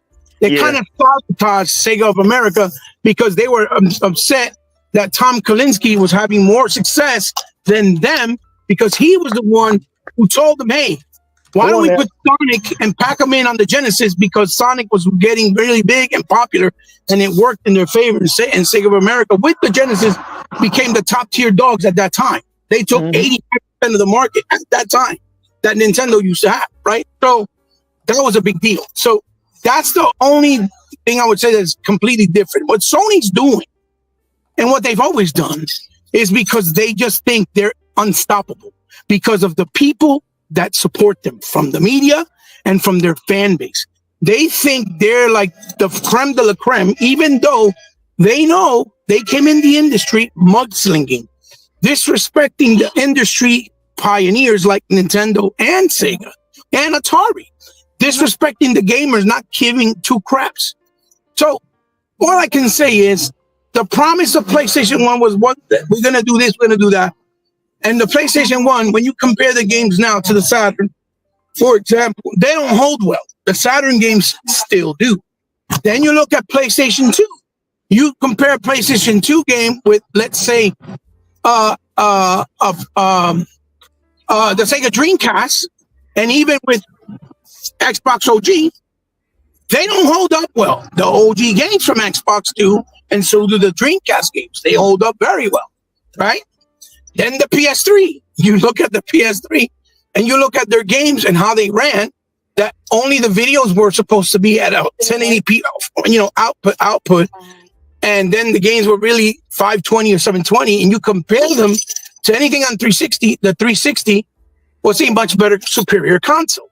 Even though they promised that Killzone 3 was going to be, it was going to look like it was going to have 120 frames per second, which was all bullshit, bullcrap. Then we enter the PS4 era. In the PS4 era, it was just simply that it was a little simpler to develop for the PS4 because of the way they build it, as opposed to the Xbox, since they try to make it unified with the Kinect, with the success of the Kinect on PS3, and they try to unify it with the Kinect, with the Xbox One, and it was one whole ecosystem, the way that it worked. And because yet of that, the third-party people didn't want to use the ESRAM also. Right, and because they allocated properties and power, and from the actual hardware to run the Kinect, it took some of that that processing power for the Kinect. But once they took it off, it was already relieved, and you could have allocated for games. That's number one. Number two, the Xbox One had a 32 gigs of dedicated RAM, which you can use because they proved it with Destiny and they proved it with Diablo. When Microsoft and Xbox send in their engineers to help Bungie with Destiny and Blizzard with Diablo, it was running better than the PS4 version. Plus, keep in mind that on the Xbox One generation, the only console that actually truly ever had full 1080p at 4K with HDR was Xbox One, which was considered the weaker console, right? Sony never had a game that ran that way, with the exception of baseball, but that's because all sports games run at the same highest resolution or highest, quality. That's something that's much easier. It's not constraining and it's not as demanding as other games. So now we fast forward to now with the Xbox One, and the whole time was people feeling, well, I don't really need an Xbox Series X, right? Because it's not about the power. It's about games, right? And that's just started with the Xbox One, on the Xbox One generation with the Xbox One X. As I said in my video, Microsoft had no choice because they kept hearing the nagging, and the developers being lazy. So they said, okay, we're going to make it easier for you. We'll make a mid-gen refresh console with enough power that you don't have to ever complain and worry. And then what happened? The only people that really utilized it was Xbox games and a few handful of developers, like the developers of The Witcher 3, for example. They used it, right? But everybody else was like, we don't know if that's the right thing to do because the PlayStation 4 is the leading platform. We got to parity. We don't want to upset the PlayStation fan base. Why wasn't that same energy thought process put to PC gamers? If you can run it the best on a PC hardware, what difference is it if it was on the hardware of a console? There wasn't. That was just all BS because the darlings of gaming was PlayStation last generation, right? Until the Switch came on, then that became the second darling, right? So they were the darlings of last generation, right? Even though Microsoft did everything they needed to do to fix things, to make things better, and to put gaming forward to the future, to where they are right now, economically, financially, and with what they set up with Game Pass, with their cloud system, and everything else that is part of Xbox ecosystem, everything, right? But all you heard was, there's no reason to buy an Xbox One X. For what? There's no reason. Then the PlayStation Pro obviously had their console come out, even though it was inferior to the Xbox One X. Then it was like, oh, the PlayStation Pro is amazing, it's great, it's fantastic. Yeah, now we're right, and now we're fast forwarding to this generation, where the whole time, all we've been hearing is, oh, that the S is holding back gaming. Yet you got games like Guardians of the Galaxy, The Witcher, Doom, and even fucking Simulator. Switch. Okay, so no, that's not even a thing, because if the S was holding back anything, then you wouldn't be able to run Hellblade, Flight Simulator, Gears of War, Halo Infinite, Forza Motorsport, which are all next-gen only titles. Remember, we have to keep in mind that the PS4 has not done a next-gen game yet, because Bloodborne Remaster, I don't give a fuck what anybody tells me, it's not a next-gen. They just put it on the PlayStation 5, but that's not next-gen. You can run that shit on a PS4. Don't tell me you can't. That's bullshit, right? The same way you can't tell me that Ratchet & Clank can't run on a PS5 only with the SSD when motherfuckers were reading it on their Rogue Ally with less memory and less power. That was another just flat out lie that we called out at the time, and everybody everybody kept trying to fight us, and no, it's actually true. The game can't run. It's like, no, guys, we tried to listen. When Mark Cerny lied to y'all in 2020 about the SSD, we try to tell y'all all SSD is fucking storage. It's not some revolutionary. It's just speed. The hard drive speed to let you load in assets and load in the game much faster, which has been on PC for a very long time before it came to console. Okay, and that's why the PC community was making fun of them, right? So now with the PS4 Pro, like I said also in my video, I said long ago, if Sony is doing this, because it was a rumor at the time, and I don't like speaking on rumors. If they're doing this, the only reason it would make sense for them to do this is because they had no choice, because that bullshit sell that they said that the PS5 was next gen was bullshit. Because first of all, the PS5 doesn't support real RDNA 2. It was RDNA 1.5. The PS5 was a 9.8 teraflop machine versus 12 on the Series X. It had less memory. DDR memory, which is dedicated memory. The PS5 does not support DirectX 12 Ultimate, which is the it's the API that is preferred to run Unreal Engine 5, right? That's why most games on Unreal Engine 5, and you see them every time, even when Digital Foundry does the analytics, right? They always run better on Xbox, and then they try to play it off like they did with fucking Space Marine. They're like, well, for some reason, it's running much better, but we don't know why. No, why? Because the Series X is a better console. That's why. It's better hardware. And don't forget the 8K there to take out the box. Right. Because it was built in the hardware, right? On iron. The same way our FSR was built on the actual hardware. The same way it supports actual Dolby Atmos surround and Dolby Vision HDR, which also play a factor, not only in visuals, in the sound presentation, which makes and elevates the experience of the game. And it takes resources, right? And it supports real cloud gaming, which they've been using in Forza since the very beginning. They use it in Crimson Dragon and a whole bunch of other games, right? The PS5 doesn't support cloud gaming. They have Gaikai, and that's only designed to run their games that are back on their streaming service. That's what they use it for. They don't use it for games or to build games on it, all right? So let's keep that clear. PS5 Thieves uses that, doesn't it, Hebot? Yes, it does. Yes, it does. Okay, that's what I thought. Okay. Yeah. The PS5 does not support any of that shit, right? They don't support FSR on the hardware itself. Now, fast forward, right?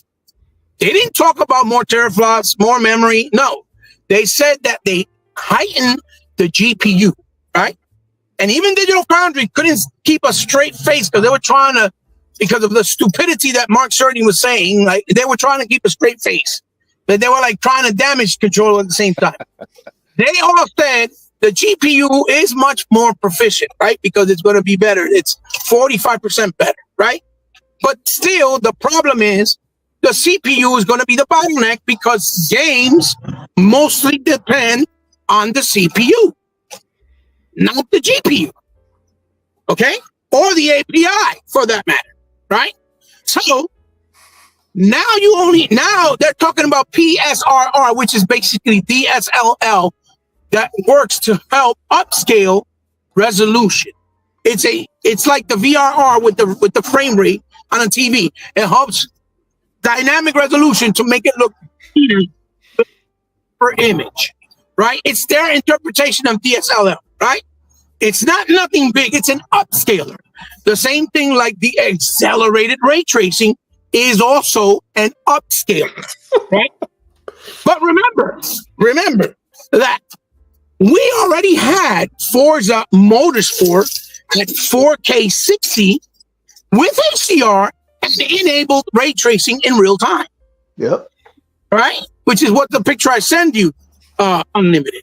These motherfuckers talked about, like our brother Zing pointed out, targeting 60 frames and ray tracing in real time. The way he talks. He didn't even mention HDR, right? The same way that's been done on Xbox. Because the Xbox Series X was built to be... Hold on, Hebot. We can't let our public go like that. He said ray trace reflections. Yes. Reflections. In Gran Turismo. He was very specific. But I'm going to point something else too, Unlimited. I mean, other Zinc, sorry. My apologies. This is a very, very, small upgrade, because you guys got to understand, last gen, when they did the Pro, it was an upgrade, but it was only $100 more over the previous console. Same thing with the Series X. Same thing. They kept the price of the new consoles at $500 and lowered the consoles that were before it to $400 and some even $350, right? This time around, no, it's not like that. And the reason it's not like that is because Sony really thinks that people are going to fall for it because of their stupidity and their arrogance, because all the media does is suck their balls. It's that simple. They really think that people are going to buy into this shit. And don't YouTuber better come saying, oh, it's not a big deal. Motherfuckers, you get that shit free. So shut the fuck up. You don't got to pay for that shit. They're literally going to send you that shit. Sour too. Yeah, they're going to send it to them free because Happy Console Gamer said it. They're going to tell me and send it to me like I did the Pro, but I cannot justify this because in Canada, that shit is $1,060. Bro. And that's before the actual tray and the stand that you need to stand it up vertically, because the way it was designed is to run it vertically. If you lay it down, it supposedly messes up the chipset inside, right? So you're supposed to leave it up. What is it, Unlimited? The liquid metal. Yes, It moves too much. yeah. That's what they said it themselves. That's why they want you and suggest that you leave it vertically because it messes it up, right? And then the disk drive, clearly, because most people are playing like 85% digitally, they're trying to see, well, let's not force it in there. Let the ones that still play this digital, physical disc buy it, and that's it. And the sad part was that shit sold out in Amazon, on all Amazons, and even sold out. Yeah, the disc tray, the separate disc. Those motherfuckers are preparing, I guess. I'm gonna give you a pro. Listen. Told you. Even if that shit was slightly better performing, which I doubt it, and I think we're gonna find out real soon that it's not as what people are thinking it's going to be, because Mark Cerny said the most powerful console Sony has ever produced. He didn't say the most powerful console available in the world. Yeah, he was very specific with his wording. He was careful, and people didn't pay attention to that. The same way he said, The Verge came out today with my favorite dick puller, Paul Tassi, right? Lately he's been on the Xbox side because he knows some people, right? I'm not saying he doesn't because he works for The Verge, but I still think he's a Sony dick puller. No. Right? They don't talk to his ass. Just like what's that clown? They hear the rambling. You know what I'm talking about. What's that one guy that Sega man loved to death? Jason Schreier. Man, he worked for Bloomberg. They don't even talk to this dude. Right. But they probably hear little rumors, ramblings, whatever. Right. The point is, though, he pointed out today and said that Sony did say, even though the promise was to run everything 4K 60 with no compromise, that don't be surprised if you see games at 30. What are they doing? Damage control, because they know it's a lie, but they have to do it in little fickles. So basically, the reason why I did the comparison with all the PlayStation consoles through the years, saying that they were going to be the best and the creme de la creme, and then as time went on, we still see that wasn't the case, right? There's a lot of games on Dreamcast that still look superior than they did on the PlayStation. There's a lot of games on OG that still look superior than PlayStation 2, for example. There's games on 360 that look superior than PS3, et cetera, et cetera. It's because they always say their consoles are going to be the next thing since Jesus Christ. And then as time shows us and has shown us through the past in history, it's all bullshit. It's bullshit. Yes. Will their games run better? Absolutely. But you did realize that the games they showed yesterday were all cross-generation games, right? They were all old games. Where were the new games that he bought? Other thing, cross-generation. They're on PS4. Facts. With the exception of Ratchet, I think. And even that, I think They had the audacity to show the fucking Last of Us again. I was dying laughing.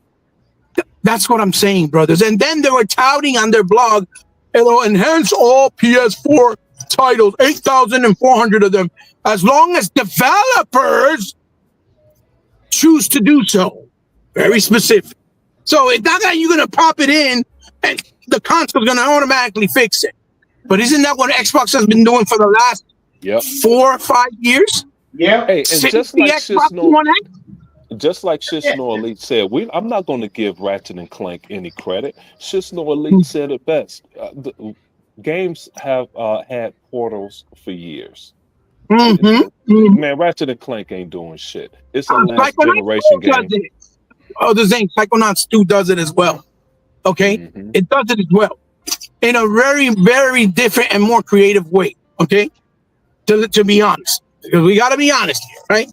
So, again, to get to the point, anyone that supports this, what you guys are not seeing is the bigger picture, which the bigger picture is Sony is trying to little by little see what they can get away with if they do have a next generation console. That's number one. Number two, they have lost a plethora of money this generation and from last. From Concord all the way to the PS VR, right? They've raised the price on they were the first ones to raise the price on games this generation. They were the first ones to raise the price on their services. They raised the price just recently on the controller for the second time, because this is the second time they do it. They did it in the beginning and they did it again now. And people seem to forget that, right? That's why their controllers are like $85 as versus Xboxes, which are $60. God damn. So now, Hey, now, They come, so hey, like I said, you can't tell developers what to do. oh no, you can't, absolutely not. But the point is, okay, so I can, because I know I've been long-winded, but it's just a lot of things that need to be dissected because people don't seem to. They have temporary memory loss when it comes to these things, especially if it's in the narrative in favor of PlayStation. Just like everybody said, we don't buy $500 consoles to play kitty games, and yet all of a sudden Astrobot is the next thing to Jesus Christ, right? But they act like Super Lucky Tales didn't exist. They act like Record didn't exist. They act like Song of Nunu didn't exist. Lost in Random, No Straight Roads, It Takes Two. They act like none of the Ori, Cuphead, whatever. They act like those games did not exist when those games are all phenomenal. And that's not even me mentioning the Nintendo ones, right? Because you don't see nobody dick stuck in Nintendo games unless it's Nintendo fan or little kids or stuff like that, or the hardcore, right? The media has even gone as far as saying that this game even is better than Mario. I'm like, oh my Jesus Christ. If you look at the game, it has copied all the elements of every existing platform to this day. And it don't even have different gameplay styles. It just has different gameplay mechanics, like little perks and things that you get and acquire that you use within the world. But you don't play isometric view, 2D side-scrolling view on a vehicle the way you did in something like Jackson Daxter back in the day, or other titles like Crash, Sonic, whatever. It's very, very simplistic. It's a celebration to PlayStation history. So if anybody's a PlayStation fan that's only a PlayStation fan, that's why you're sucking on it, saying it's the greatest thing since pizza. This will show you how much the media means. That game ain't gonna sell like shit. Okay? We talking about a platform game that ain't gonna sell like worth a damn. It's not gonna move anything. Hey, Zobi, no one makes money on a console. The profit margin is too small, bro. So when you see 30 million people playing Halo, they're making more money off of Halo than anything Nintendo is going to do also. They make money every day. So settle down with this console sales shit because it don't mean a fucking thing. Even the automobile... For Nintendo, it might, because Nintendo, the thing is that it means something. Hear me out, brother. Let me stay with I'm gonna say this in this particular way. Here's the thing with Nintendo. Yes, it's gonna sell a lot. It'll sell 30 million. And after point of sale, it will never make another dime. It's right. But Halo has been making money for 4 years. Yes. But the thing is with Nintendo, like I was trying to explain, and to Zobi, I've explained to many times before, is Nintendo doesn't spend $300 million on one game. The research and development, they don't spend the R&D dollars. Correct. For example, Nintendo this generation did Mario Galaxy or Odyssey, right? They did the Zelda, they did the Kirby, and Luigi's Mansion, for example, right? Those 4 titles. I'm just saying, and Metroid Dread. And resold the whole Switch library to them. Facts. Check this out. All those games combined did not cost not even probably $200 million. You see what I'm saying? Because you are 100% correct. So that's why Nintendo has more profits than what they spend, because they play it safe. That's why the Switch does very well, because it don't cost much, because the Switch is very old hardware. What you're saying is, Ebot, what you're saying is Nintendo used the insides of a Texas Instrument calculator to make the Nintendo Switch. Is that what you're saying? Is Nintendo Switch holding back gaming? The Switch, no, absolutely not. Because everything's scalable. That's a stupid fucking thing. The Nintendo Switch is basically running off first gen 360 hardware. Okay, that's why it costs so cheap. You understand? So that's why I tell Nintendo fans, and plus they migrated both their online, right? Not online, home consoles with their portables. You see what I'm saying? That's why they don't even sell a portable like a Nintendo DS. They don't do it no more, because the Switch is both. So they migrated both, and that's why they have such big numbers. You guys remember that their fucking portable systems would sell like 120 million units, their DS systems, because all kids in the world, and even girls, like playing Mario, they love it, they buy it, and then their fan base. So that's why their numbers are really not as prevalent as the way that people make it seem, because their numbers are combined with home console and with the portable.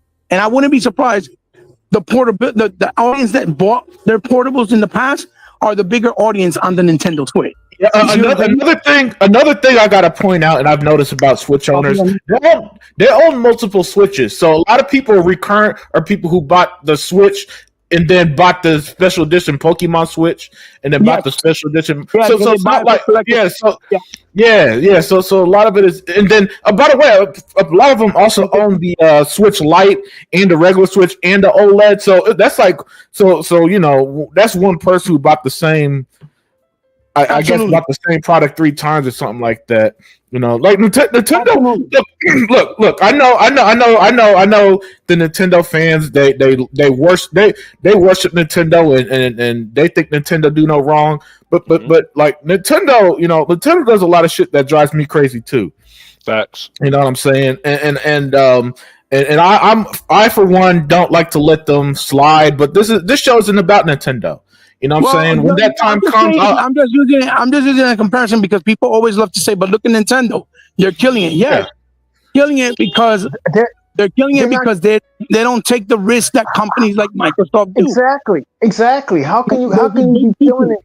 How can you be killing it when you don't take any risks? Nintendo is an outlier. And what does that mean? Hebot just said it. Nintendo doesn't take any risk. Yep. They don't invest in research and development. Their last machine basically had fucking cell phone parts in it. They don't take any risks, and like a lot of folks say, whatever works, and it's working for them. Well, I mean, even the idea, E-Rock, even the idea of the Switch. I didn't mean to cut you off, brother, but I'm trying to elaborate. Even on the idea of the Switch, right, where the console's a home console, you deck it and then you take it on the go. That was created by Neo Geo. Okay, SNK did that with the Neo Geo Pocket. And that was a home console that you open it up and then you decked it and then you took it out and had a portable and you play on the go. That wasn't their idea. People give them credit for that shit, but it's not their idea. Okay. But the questions are always out there. And somebody who follows business, I know you guys, you all live in, you guys in the comment sections all live in fantasy land and don't want to know about business or anything like that. Then Nintendo's killing it. No, Nintendo's an outlier and Nintendo stays in their lane. And they know that their lane is to continue pumping out Mario, Zelda, and Pokemon. What works for them. But like Hebot said, they don't spend any money. They're not going to spend any money on R&D for a new, more powerful console. And they're not going to take any risk. And subsequently, Nintendo hasn't seen any growth in 14 years. Prove me wrong in the comments section. And another thing is that outside of their legacy titles, their games don't sell the way that people think. If I have the chart, I could pull up any time. Games like Bayonetta and Astral Chain, they did not sell like that, man. Or Marvel Ultimate Alliance 3, it didn't, and they're exclusive. They didn't buy them. Yes, absolutely. Yeah. And also keep in mind this. This is why I didn't want y'all to respond to Zoe, because he just wants a reaction, y'all, and say this goofy shit. And I don't like that, man. I don't like giving people attention. Real quick, so I can finish saying Unlimited. Yeah, real quick. Nintendo, if they took and made a real next-gen console and spend $200 million on a Mario game, then everything would be different, because they're not going to have that same type of success. Because now they're spending real big boy money. You see what I'm saying? Hebot. If Nintendo is killing it, why didn't they buy Activision? Somebody answer that question for me. Why didn't they buy Activision? Facts. Can't afford it. They can't. They're only worth $56 billion. Why didn't they buy Activision? They can't afford it. No one can. Look, Activision went to Microsoft because no one else wanted to pay what they were asking for, which was $120 billion. So Microsoft said, okay, go somewhere else. They even went to Sony, and they said they couldn't. So what happened? They had no choice. They went back to Xbox because after Bobby Kotick did what he did, and that girl killed herself, unfortunately, all their investors pulled out. They were going to sell out their IPs one by one. That was what was going on, and people seem to forget that. When they went to Xbox made them a fucking offer, $70 billion. Take it or leave it. Okay, we'll take it because they're not stupid. Okay. Hey, but you know something? The PS5 Pro is $700. Oh yeah. That's what I was gonna get to. This motherfucker is $700, bro. $100. Yes, it is. Without a display. You see, E-Rock, this is why I didn't want you, because of this shit. Microsoft regretted buying Activision. Why would I even entertain a comment like that at this point? Because Zoe don't know. Listen, he don't know how to read a financial statement. Yeah, I mean that, and he just wants to get a reaction out to you guys and want us to praise Nintendo. Look, Zoe, I hate to break your heart, man, but not everybody don't want to play these Nintendo games, man. No, you know what I'm saying? Marketed for 12 and that's not saying that they're bad. But let's get back on topic because that's just going to derail everything. He about to continue thoughts on the PlayStation. The whole reason why Sony's doing this is because they're trying to make up for costs that what they lost, whether it was with Concord, whether it was money hatting, Wukong, Final Fantasy, The Last Ronin, and all those other titles that they got like Stellar Blade. They money had it because they knew they had no first-party title, and they literally their first-party titles this holiday is 2 kid games that are going to also be on Switch for the, as a matter of fact, right, with the Lego. Okay. So they're trying to make up for cost, and anybody that goes out and supports the bullshit, then you deserve to be the fool that you're going to be by supporting, because this is unethical. How are you going to say, if that's the case, then people shouldn't be talking about people buying graphic cards on PC. They shouldn't be talking about how they built it, because PCs are built to last. They're future-proof. You can change stuff like the card, and that's it. You're good to go. With the console, you can't do that. Now you're going to, so if you buy for $700 with no disc tray, with no stand, with no tax included, which would be $840, $850 around that range, right? You think that if they do the PS6, they won't come out with the PS6 and say, if they're even able to do that? Because I think this is going to be the nail in the coffin for them with this price. You think that they won't charge $800 for the PS6? Of course they will. And then, I want to ask every single body. I just want to ask somebody this, okay? I really want to know. Now, the thing about it, they come out with the damn thing for like $700. I mean, if you want to buy everything else with it, it's going to be like $850 in the United States, okay? Mm-hmm. And the thing with everything that didn't already lost already, if this shit right here don't work, who said they're going to come out with new games next year? They don't even have new games, Tuck. They don't have new games.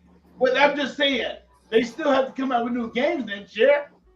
In my opinion, I agree with Tuck on that. I agree with Tuck. You know you don't have new games coming out next year. If PlayStation doesn't drop a game next year, it's critical for them.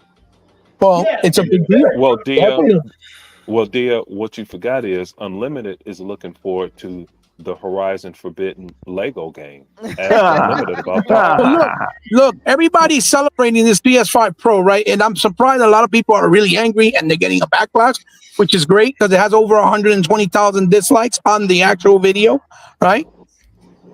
The funny thing is, these are the same people that were crying because Microsoft said we're going to bring the price up for $2 on Game Pass, but you're still going to have triple games every single month and every single quarter from first party, third.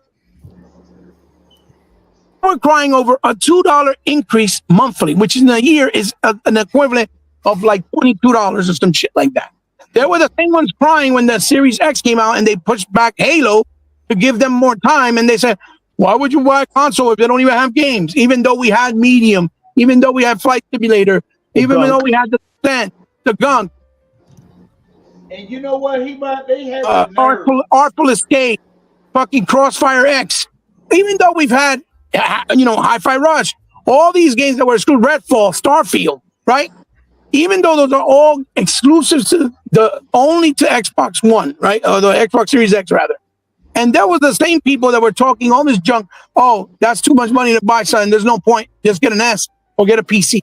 But now the same logic doesn't apply to Sony because it works in their favor because now they think that every game is going to be way better on this new console. or this It never mid-gen applies to them. It never applies to them. Oh, no. Absolutely not. So, as far as the price point, Sony has no choice because they need money. And that's basically the bottom line. Plus, they also think that their fucking fan base are stupid because most of them act stupid and they fucking support this shit anyway. You see what I'm saying? May I ask a question? Yes, we want to hear you. Let's go. Okay, typically when Sony does something like this badly affects the rest of the gaming industry. Do you think this move here with the controller going up as well as the consoles going up is going to affect the gaming industry moving forward?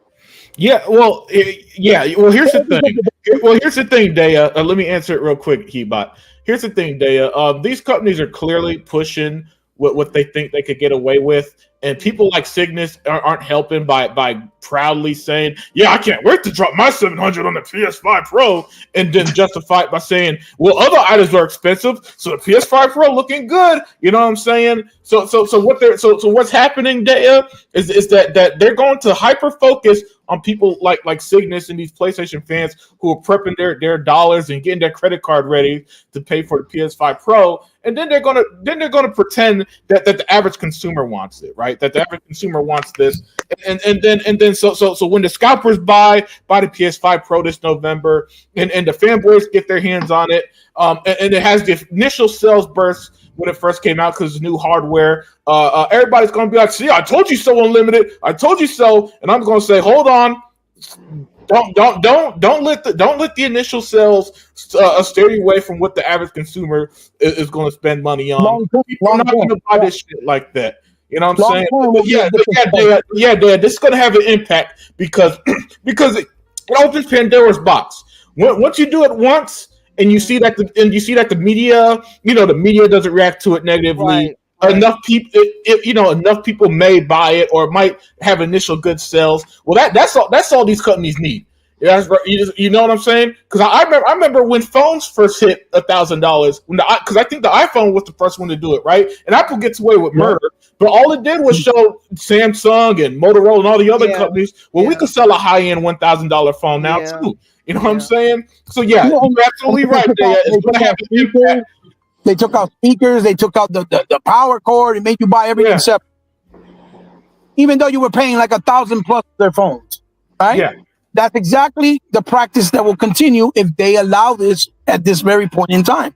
Because this is a critical thing. It's going to listen. I saw somebody tell me, "Oh, with the new Xbox coming out, the Series X, it's $599." I said, "Yeah, but it has a disc tray, and it also has the stand that's built on it, and it doesn't need a stand." Right. Yeah.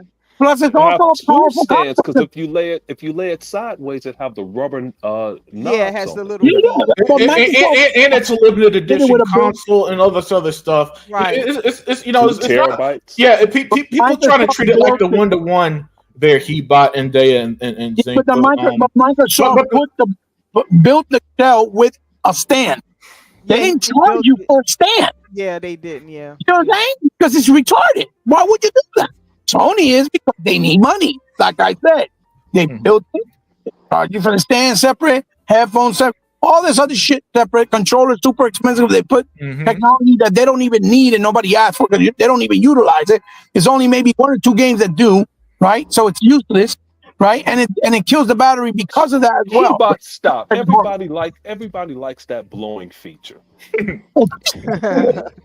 So, I hope that Sony this shit here buries them because their arrogance is what has always been their biggest problem since the beginning and since their inception. It's always been the arrogance. Yeah, because start wrapping it up there, Hebot. Huh? Start wrapping it up.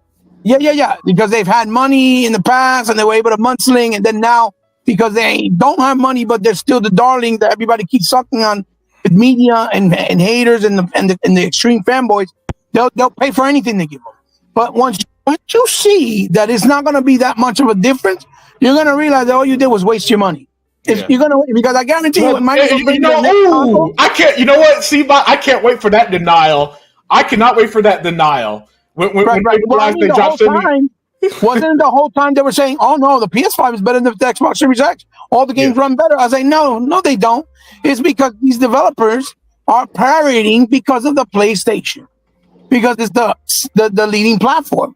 But I guarantee you now, they ain't gonna parody shit. Now they're gonna try to use the full potential of the console versus the Series X, and then motherfuckers are, you see, it's way better, and it could be something minuscule like better resolution, or maybe a couple of frames more better. Watch how they'll be saying that type of shit, like, "Oh, you see, it was the same shit with the 900 versus 1080p." Give me a fucking break. The games look incredible. That's all that then played fantastic.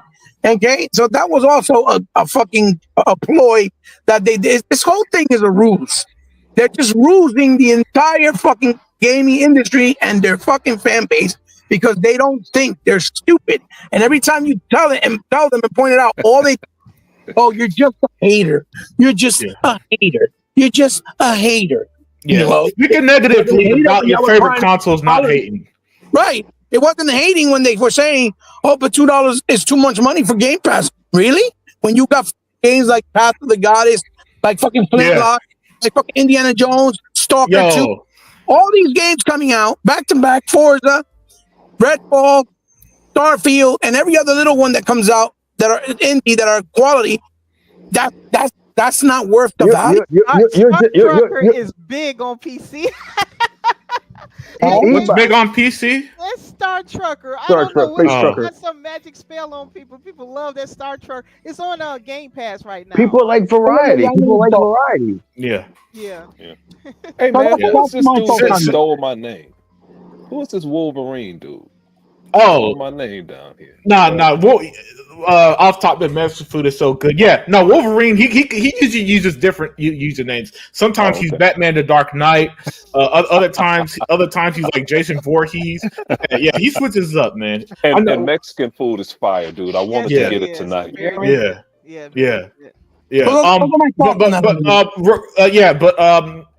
Excellent stuff there, Hebot. Let me give my thoughts real quick, and then we're gonna go to our final topic. Listen, as the title said, this is dead on arrival at $700. Yeah, Cygnus, the only thing you're right about is that the enthusiasts and the whales are going to buy it. That's it, man. Yeah, you know, maybe some scalpers going to buy it, and you're going to have the situation you had years ago where 25% of PlayStation 5s never got turned on. You know what I'm saying? You might have that situation again. But yeah, this is going to go nowhere. All it's going to have is the initial boost. When it first come out, you're going to have it's going to have that tech enthusiast new hardware boost in sales. You're going to get that. Then after that, it's going to flatline. You know, and then I don't care. And then Crap Gamer and all these other guys, and everybody on Twitter and IGN, they can make a million videos of posting about how, well, I mean, look at this game. Look at the Blades of Grass and Horizon Forbidden Entertainment compared to the PlayStation 5 version, the PlayStation 4 version, and it's going to mean nothing to the average person. Because as soon as the average person see that $700 price tag, they're going to be like, nope. You know, and then Sony don't have a thing like that access program that Xbox has where you could, I think Tuck used it, man.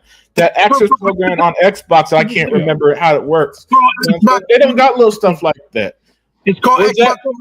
I used it too, where you can basically finance it with no interest. No, Zubby. I don't think it was released to increase PS5 sales. I think it was released because they spent so much money on the R&D on the Portal, on PSVR 2 and the PS5 Pro that they got to make something back. You can't, because here's the thing about research and development. It costs a lot. I'm talking about hundreds of millions, even billions of dollars. Yes, billions of dollars for the research and development on this stuff, and so you can't spend that and not release a product, man. So Sony, my theory has always been since the PS5 Pro, not the Pro, but the VR2 thing, they've spent so much money on research and development with this stuff that they got to make something back. Something. Right. You can't billions on this. Release nothing. Unlimited. You didn't see that report where Nintendo, they had said that they had spent so far $916 million on, you know, all the stuff that they've done with the Switch. I'm like, No, they I didn't didn't see that. even spend $1 billion. To put it into perspective, the 360 for the Red Ring, they spent over $3 billion. Oh yeah, wow, They I didn't know spent that. $1 billion on the Switch, and that tells you why they don't spend a lot. That tells you. Yeah. Nintendo goes the cost-effective route, which if it works for them, good. But that doesn't mean I'm going to sit here and praise Nintendo because they sell a bunch of consoles to kids and all that shit. That's just not going to fucking happen. All right, but let me get my thoughts out on the PS5 Pro. Then we're going to move on to our final topic. Another thing I got to mention, guys, don't fall for this narrative that the reason why Sony is charging $700 because of lack of competition. You know what I'm saying? We got. I'm putting a stop to that dumb shit now. Sony was going to charge this because Sony was going to charge this. By the way, Zobi, and I get it. You're kind of trolling us with all this shit. But yeah, they make the most money. So who gives a shit? You know what I'm saying? Money? So Xbox makes the most money because he's saying why is Xbox spending so much money to be in last place? They make the most money. Who gives a fuck? You see, yep. I get it. You guys live in the gaming bubble, and the gaming bubble is that you must sell X amounts of consoles and this and that. And guys, we're past that. You know what I'm saying? The days of only consoles being the only way to access your games, buy games, play games, and all this other stuff. It's just not going to happen. You know what I'm saying? So you know, I get it. You're a Nintendo fan, and so you're gonna think the way Nintendo is best. But that's the whole situation. And with that said, you know, this whole idea that the lack of and by the way, why is the lack of competition only towards Xbox? You know what I'm saying? But yeah, this idea that the lack of competition. No, Sony was going to charge this because you guys. By the way, you guys listen. This is what I don't understand. How's it that when Sony raised prices?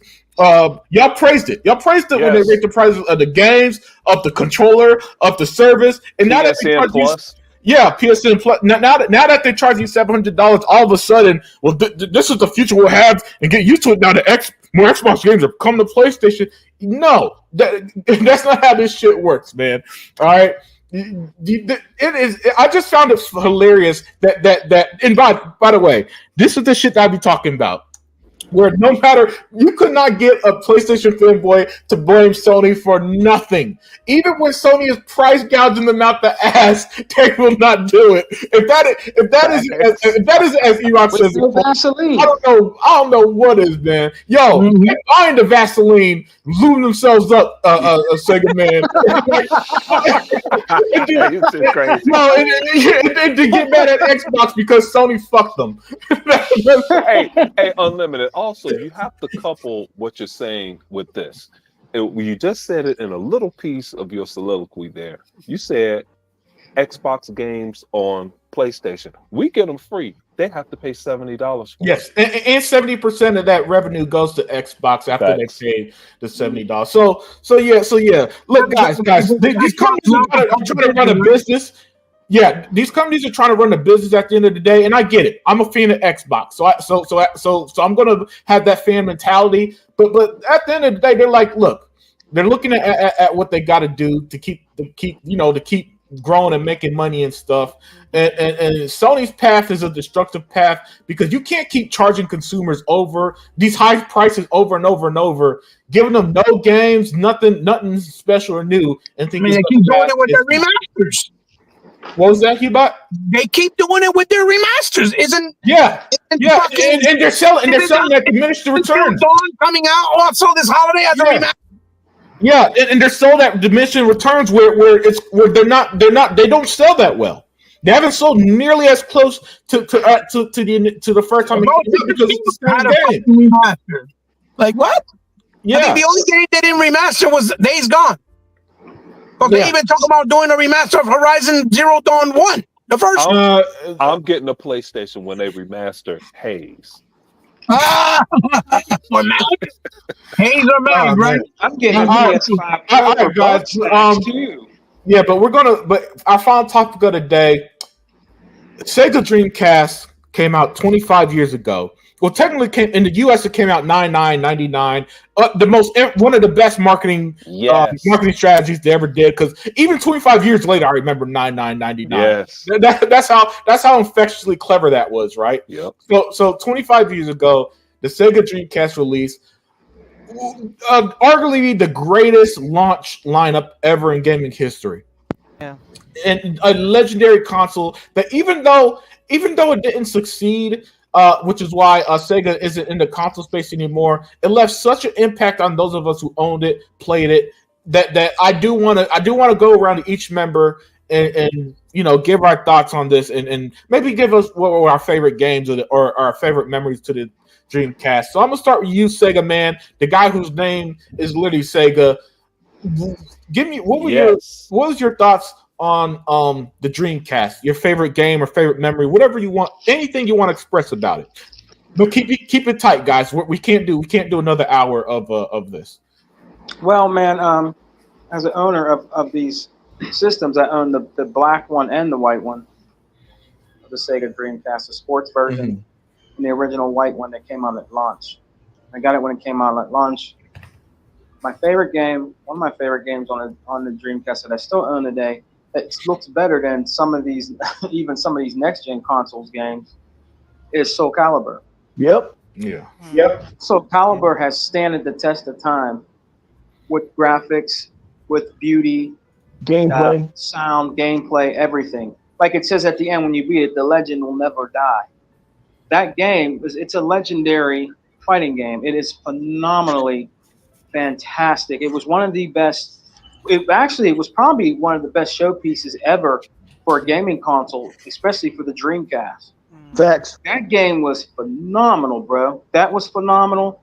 And I like the way that Sega always creates, and they always think out of the box. Yeah. And one of the best games that ever came out were kind of like a game.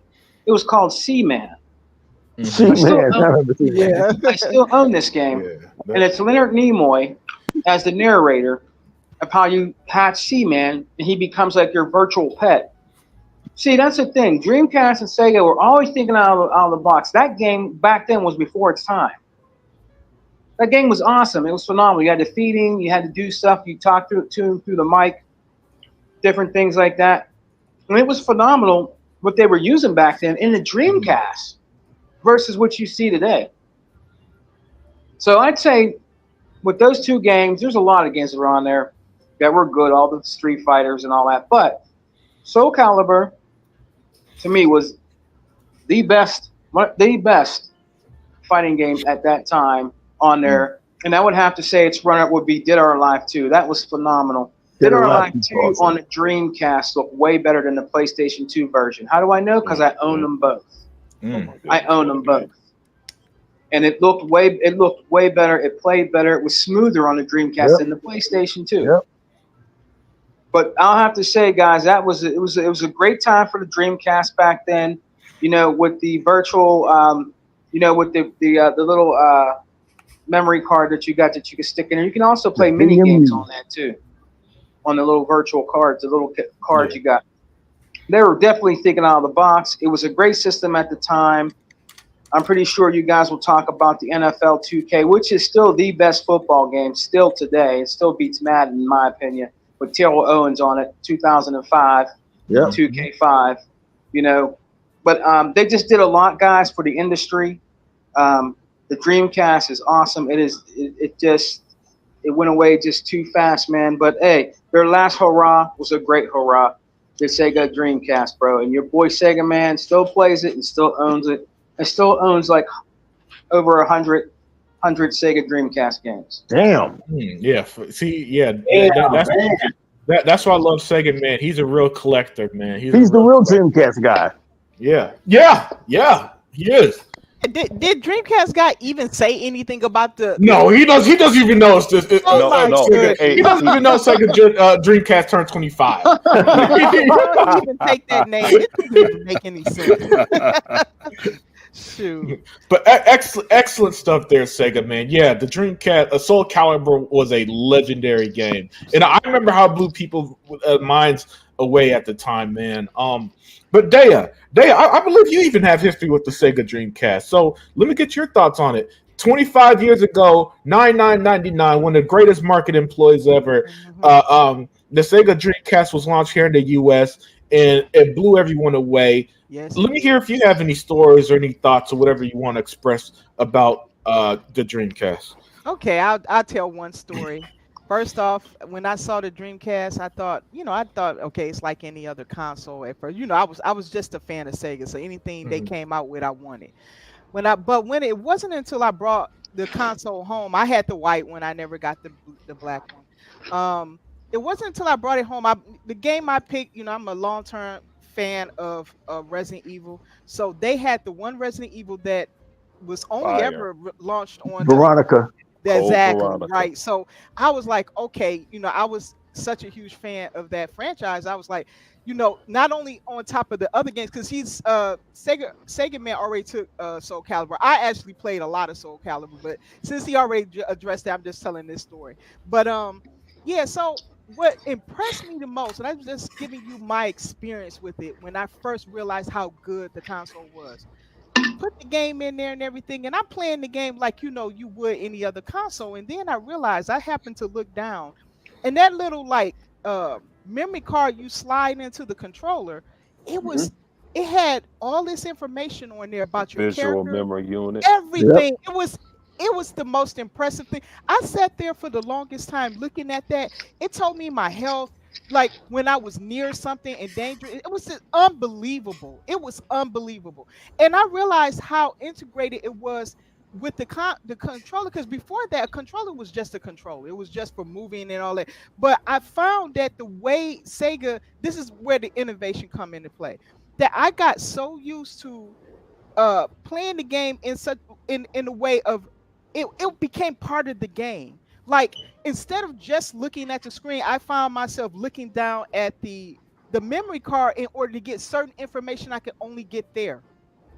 And I thought about it, and I was like, I've never had an experience like this ever. It got me addicted to buying other games to see how they integrated that card and how it was different for each game. Every game was unique on how they used it.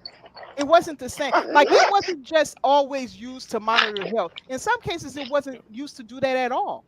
We had our football plays on the VMU. Right, yeah.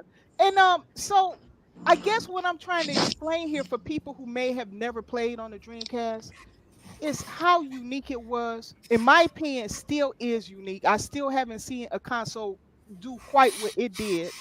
And and again, this is how I knew that Microsoft was in on it, because of that. What was that? Windows CE was integrated in it. Correct. It was It so was that's powered how. by Windows CE. Right. And I realized, and I was like, wow, they were, so I learned a lot through that. But I guess I was so impressed with that console because of its ingenuity. And it hurt so bad when the console left, but I still have my Dreamcast. I still have everything that I ever bought for it. And although it's gone, it helped form me as the gamer, as who I am today. And ever since then, I always appreciate games or consoles or anything that think outside the box. And I always honor that when it comes from those few minds that can bring something new to the table, because that's what the Dreamcast did for me. It was an experience that, in my opinion, I have yet to see repeated in the way that it was done, because the games were so unique, and it had a great launch, great set of games at launch. I'm sorry. So that's what I wanted to share with everybody. I really, there's other games, but I just wanted to tell you about my first experience with Code Veronica, Resident Evil Code Veronica, and how the reason why I love that game to this day isn't because of the game itself. It was because of the way I was able to play it. And I have not been able to play it the same way since, because no other console or anything can do what the Dreamcast did with it. So that's an experience that I no longer have. But that's why I really loved the Code Veronica because each game, in every game I played the Sonic and all this stuff, but every game I ever played with, it gave me a unique experience because of the way the controller was integrated into the gameplay. Excellent stuff there, Dea. And yeah, I love hearing about your memories about it, about the Dreamcast. Great. What an excellent time that was. Tuck, you there? Yeah, I'm here. Yo, Tuck, man, did you have the Dreamcast? Yes, I did. Awesome, man. Let me hear your thoughts on it, man. 25 years ago, the Sega Dreamcast came out. And I'd love to hear your thoughts, man. If you got any stories or your favorite game, whatever you want to talk about with it. But just keep it tight. My favorite game was NFL 2K5. Nice. Especially when you had like the little module that you can control into the control pad and do your plays and everything. Absolutely. Like I had a blast doing that. I mean, what I like so much about it that you can keep your plays on there and go back and playing it later on. I mean, they have a save thing where you can save your plays. And plus, let's mention this too, guys. It was one of the very first online consoles too, right? Yes. So Saturn was online. That's another good factor in the game. I mean, and it's just so sad that it just didn't do what it really is supposed to do. I mean, it was a good system, innovative system. I love the beauty of it. I love the whole thing of it, and plus it was at a good price too. And it was just so sad that the industry just let Sony come in and buy everything because I played this. If it would have survived, it would have beat out Sony. I do feel that way. It was certainly a better console, but it wasn't going to beat it out in terms of sales or anything. Like the PS2, it was the way they treated the PS2 before it was released was ridiculous. I kid you not. Unbelievable. There are literally people, and even me as a kid was hearing this shit who refused to buy the Dreamcast because the PS2 was on the way. You know, you weren't going to beat that type of stupid ass thinking. That was annoying. That was annoying. I saw that when I was in community college. Guys that weren't going to buy a Dreamcast because they're waiting for PS2. Yep. But I got to be honest, because I had both consoles. We got to be honest here. PlayStation 2 did have a more compelling package.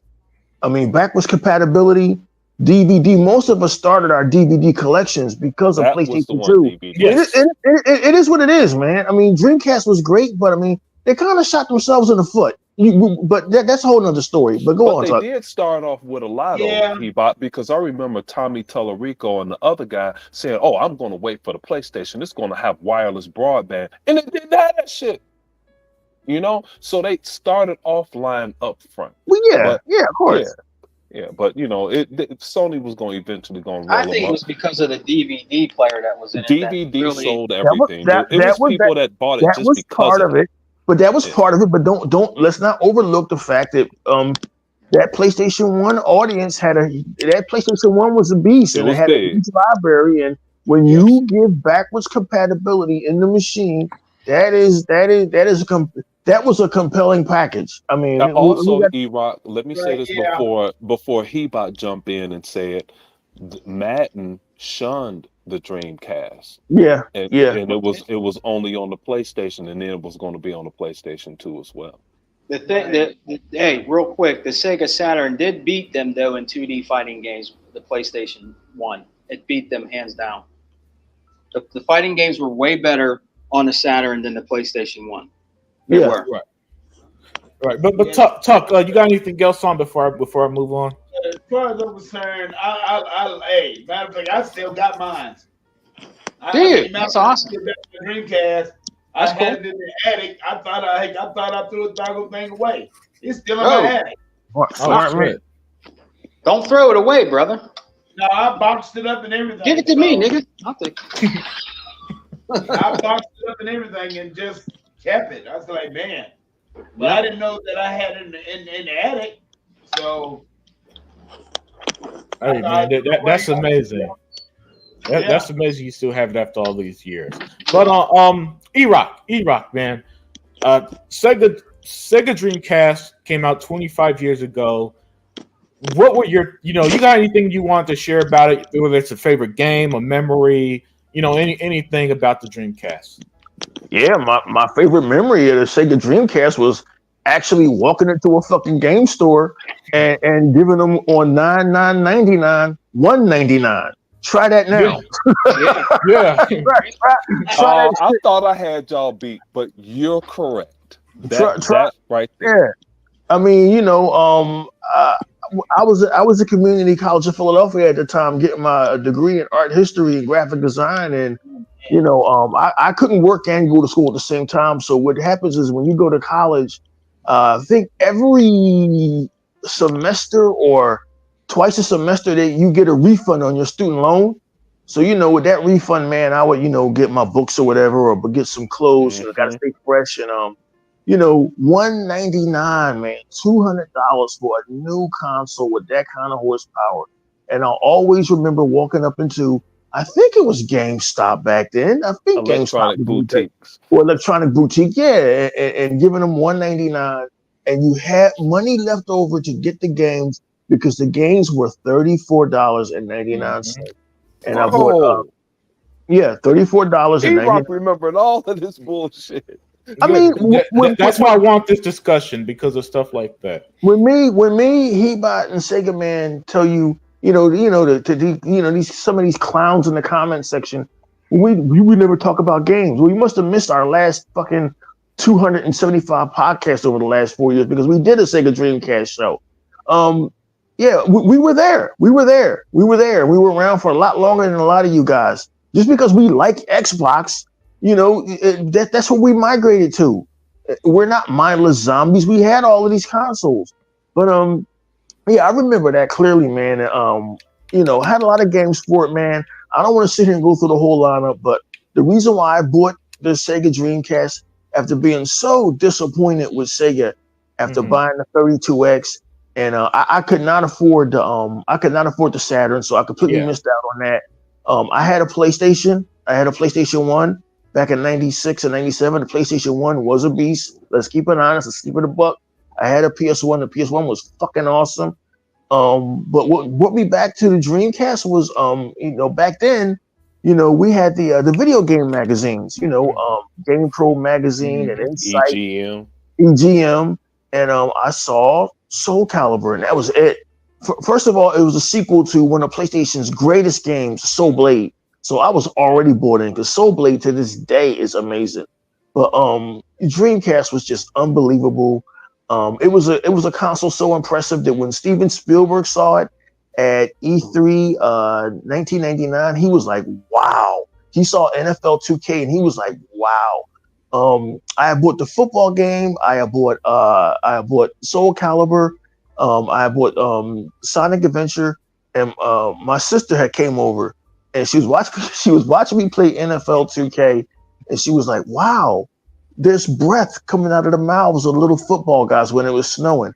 That was some next level shit. Oh yeah, and I had NBA 2K1. That was some next level shit, that NBA 2K1 intro. That was some next level shit. Seeing Allen Iverson say to his teammates, keep up the intensity. That was some next level shit in 1999.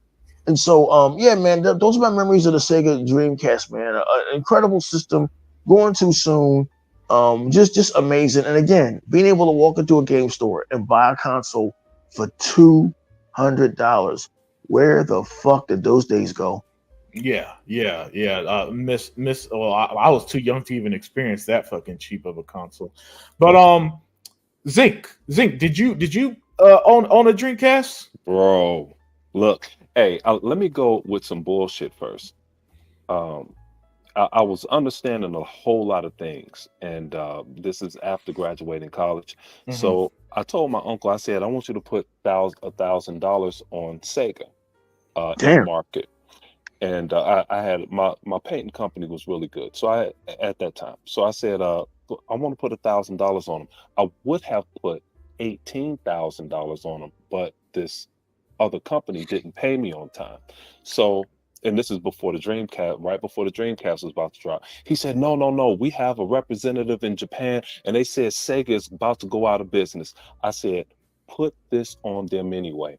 It made me $3,000. So Wow. now let's get to the Dreamcast. So of course, $9,999. And I'm glad you guys didn't mention my game. Dude, Sega bass fishing with that damn Oh fishing yes, rod. yes. And then none of y'all said ready to rumble. Hey, Mhm. look. Hey, Oh my and God, I had that. fire. Afro Thunder. Yeah, dude. Mhm. Hydro Thunder was dope.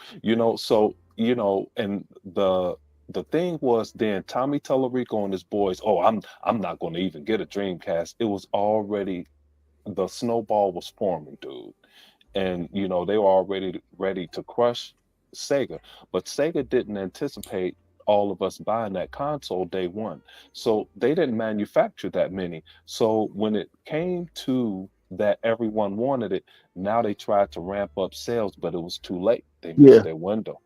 But that's about it though, man. But that Sega, that fishing game, and then it came out with Sega Marine Fishing and then Sega Bass Fishing too. When I saw how good that game was with the fishing rod, I actually put it down, got a 6-pack of Corona and fished for like the next 6 hours. Enjoy. Oh man, fishing. loved hearing that, Zinc. Loved hearing that, man. Hebot, you still there? Well, I guess not. Yeah. Okay, great. Hebot. So as you see, Sega Dreamcast hit 25 years. Came out back in 1999. Phenomenal console.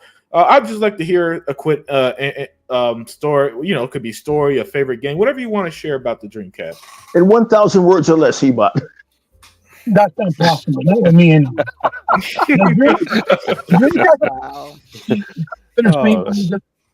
The Dreamcast kind of bittersweet because every time the time comes around in celebration, it always falls on the same birth month of my mom. And like my mom passed away a few years back, like in the year of the Dreamcast of the 360. It's always been a bittersweet. But the experience I had with the Dreamcast was transformative, right? Because it was the very first time that you actually realized that consoles have finally, right, have gone from being the underdogs to being the standard of where you need to play games. Yes. The reason why I say that is because when I went to the arcade, because the arcade was basically the pinnacle of how you compared the quality of games to consoles at home. Yes, sir. They had all the best graphics with all the best games with the most unique ideas and styles, right? And for the first time, we were going to be able to transition this into a home console that only cost $199, right? And as I read up and more about it, I come to find out it was running on the Sega Naomi board. Naomi 1 to be exact, but just with less memory, right? And when you saw Soul Calibur in Namco's arcade cabinet, and then I went and saw the video of what it looked like on the Dreamcast, and mind you, at the time was on a video, it looked leaps and bounds better. And I was like, what the fuck? And it was Namco who did it themselves for the Dreamcast, right? Back when Namco was doing shit. Right. That showed and finally proved that home consoles are now the standard for best gaming experience, right? Because that's the way it always was. PC had gaming points at that time, but most people played PC at that point with solitaire or something like that, right? Or maybe a Doom, right? So when the Dreamcast came out, I saved $1,000. I started working driving cab. I was making about $800 sometimes a day. Sometimes, yeah, it was serious. Oh, shit. No wonder why he started his own racketeering business, driving everywhere. I ain't got paid like that. Shit. No wonder you went around left and right. was serious. I would make 800 on a bad day, 500. I managed God to pay my damn. bills, get up my credit cards, did a bunch of stuff. Goodness gracious. It was a good part of my life because I started my family and I was having my second kid. So, You know, I was Heba, still what you're young. trying to tell Tool Man is you're not gonna run out of gas. You wasn't gonna run out of gas anytime Not soon. at that time. No, not at that time. Okay. Certainly All right. not. Thank you. But so yeah, so I saved $1,000. I went into Planet X in Garden State Plaza in New Jersey, in Paramus. A friend of mine named Ralph worked there, and it was awesome because you saw all these people lined up, getting ready to pick it up. The excitement was high, but it was also funny because you saw a lot of the PlayStation 1 fans talking, saying, "Oh, well, I'm not wasting my money. I'm waiting for PS2. I'm gonna wait for PS2. It's gonna be way better. It's gonna be way better." And the nonsense and the rhetoric that was going on, I was like, dude, you're gonna wait for PS2 while we're playing next gen games now. Yes, Heba. Next gen games now. Then I saw Echo the Dolphin. When you saw Echo the Dolphin compared to what it looked like on Genesis, you knew that we were into some serious treats and serious evolution, graphics and technically in the video game space. Then I saw videos of, because I had a demo before it came out, like the way that the 360 did, they had like a kiosk and they had the fishing game, Sega Bass Fishing. Used the peripheral of the fishing rod and it worked. I was like, yo, what the fuck? Bro, I was sold. So I went in there. I bought every launch title, which was like 15, I think, or 12, right? Then I bought every peripheral and every strategy guide I needed, like for Echo, because there were big games and, you know, I wanted to find everything or whatever. So whatever was available that I thought I might need, I bought, even though I never used them, but whatever. The point was that my friend saw me say, "Oh, dude, you're insane." And everybody was celebrating. And even at that point, you had the PlayStation stupid asshole fucking casuals that only came in because it said Sony on the fucking thing. And they bought out every fucking exclusive from third party. So they thought they were the shit. Trying to kill the kill buzz. The Dreamcast was extremely successful. It lasted a year and a half. It is the most successful console of all time in such a short period of time with the biggest library in such short period of time. Because they not only did arcade experiences to the home console, they had their own unique IPs to the homes, like games like sort of Berserk, right? Like other games like Samba de Amigo, Space Channel 5, Tricky Styles, Super Magnetic Neo. Heba, did you own Sword of the Berserk? Yes, I do. I still have it. He still has it. I did. Yeah, he still has it. Yeah. Did you own Jet Set Radio? Yes, still have it. I did. Did you own Sega Bass Fishing? I did. Yes, To anybody in the comment section, we owned all those games, and in fact, because they're an Xbox, Stop feeding him. Stop feeding him. He wants you to get mad when he says that stupid shit. That just let it go, Rock. A lot of those games also are in Xbox backwards compatibility, so we still have them. No, but the best part was people talked about the ability of backwards compat with PS2. You were able to play PS1 games on the Dreamcast with Bleem, and it ran better. Dreamcast, yeah. They ran better. They ran better than they did on the fucking PS2 backwards compat. That's that part. And people don't even realize that. Bleem was created for Dreamcast, and you could run PS1 games, all of them on the Dreamcast. All of them. Okay? And the Dreamcast also had the ability for you to play games with a motion camera because it was created. The Dreamcast also had a built-in modem for the first time playing actual online. Hold on. Let me get this, Hebot. Let me get this one. I played 4 guys from New York in the football game online. And this is when Deion Sanders played for Washington. Yeah. Deion was a cheap ass character. They put Deion at tight end, they put him at quarterback, running back, wide receiver. He was all over the place. I got my ass whooped 50 something to 7. They were like, dude, you're the first one to ever score on us. I scored on them with the fucking Bears. and the Bears sucked in. But that's how good I was with that game. It was me against 4 guys. They had guys that when Dion was a quarterback, they would pick a tight end, a tackle, and a guard. And run a sweep. You Dion get out in the open and it was over. But that online shit worked. Hey, Zink. Yeah. This is Tom Westphal and Peter O'Keefe. Welcome to Sega NFL 2K. Still the best commentating team in video game football history. Have never been equaled. Madden still hasn't gotten that shit right yet. No. Just dope. But go ahead, Hebot. Yeah, finish it up, Hebot. Oh, we lost him. Oh man. Hello? Okay, yeah. Finish up what you're saying, Hebot. Right. Yeah, I mean, it was the first console with $200 that you were able to play online via the mode in which Microsoft helped them with the Windows CE. So that's when they started their first relationship at that point, right? Then it had 4-player ports in the front, like the way that Nintendo's 64 introduced. Yep. It had the first time you could actually use a microphone to communicate with games in Seaman, right? It was the first time, right? It was the first time that you were able to play, with being able to actually play your sports games via the VMU, picking your plays right on the VMU without having to worry about somebody looking at your shit. And you're, nigga, what you looking at my shit for?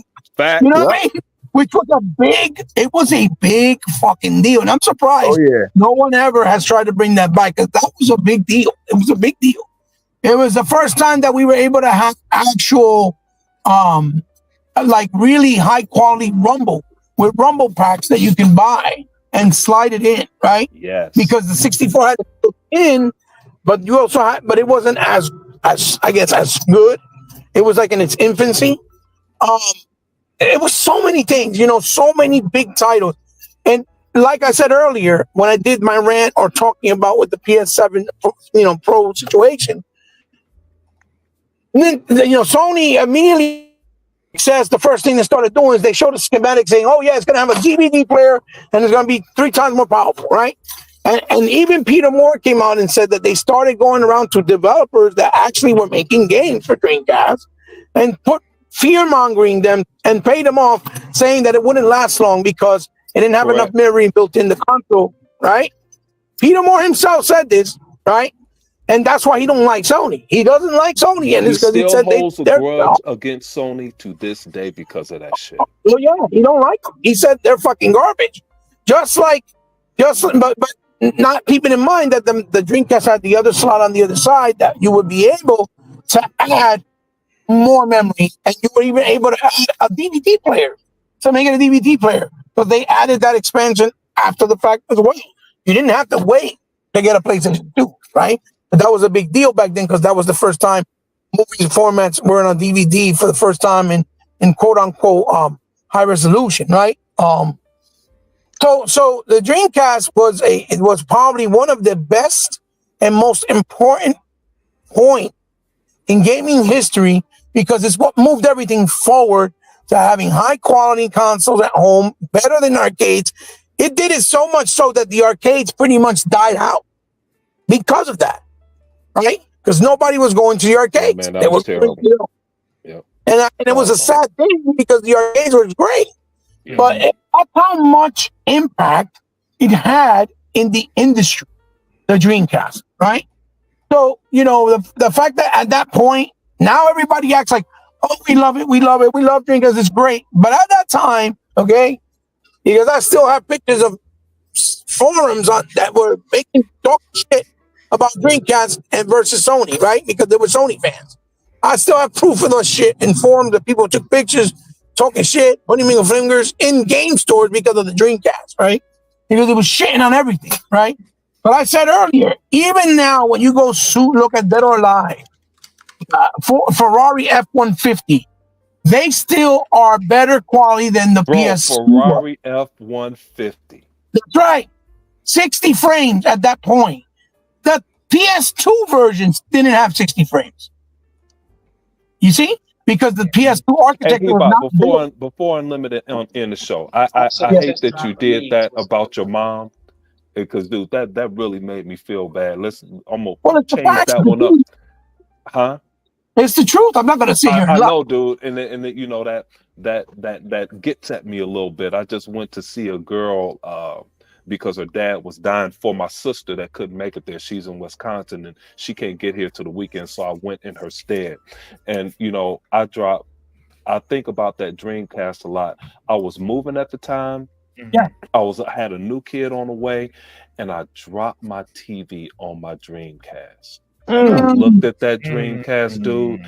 It didn't work. And my mother felt so bad. She went straight to Walmart, got me a Dreamcast. Oh wow! Because I could not get it, and my mother could kill somebody. And I say, nope, she didn't do it.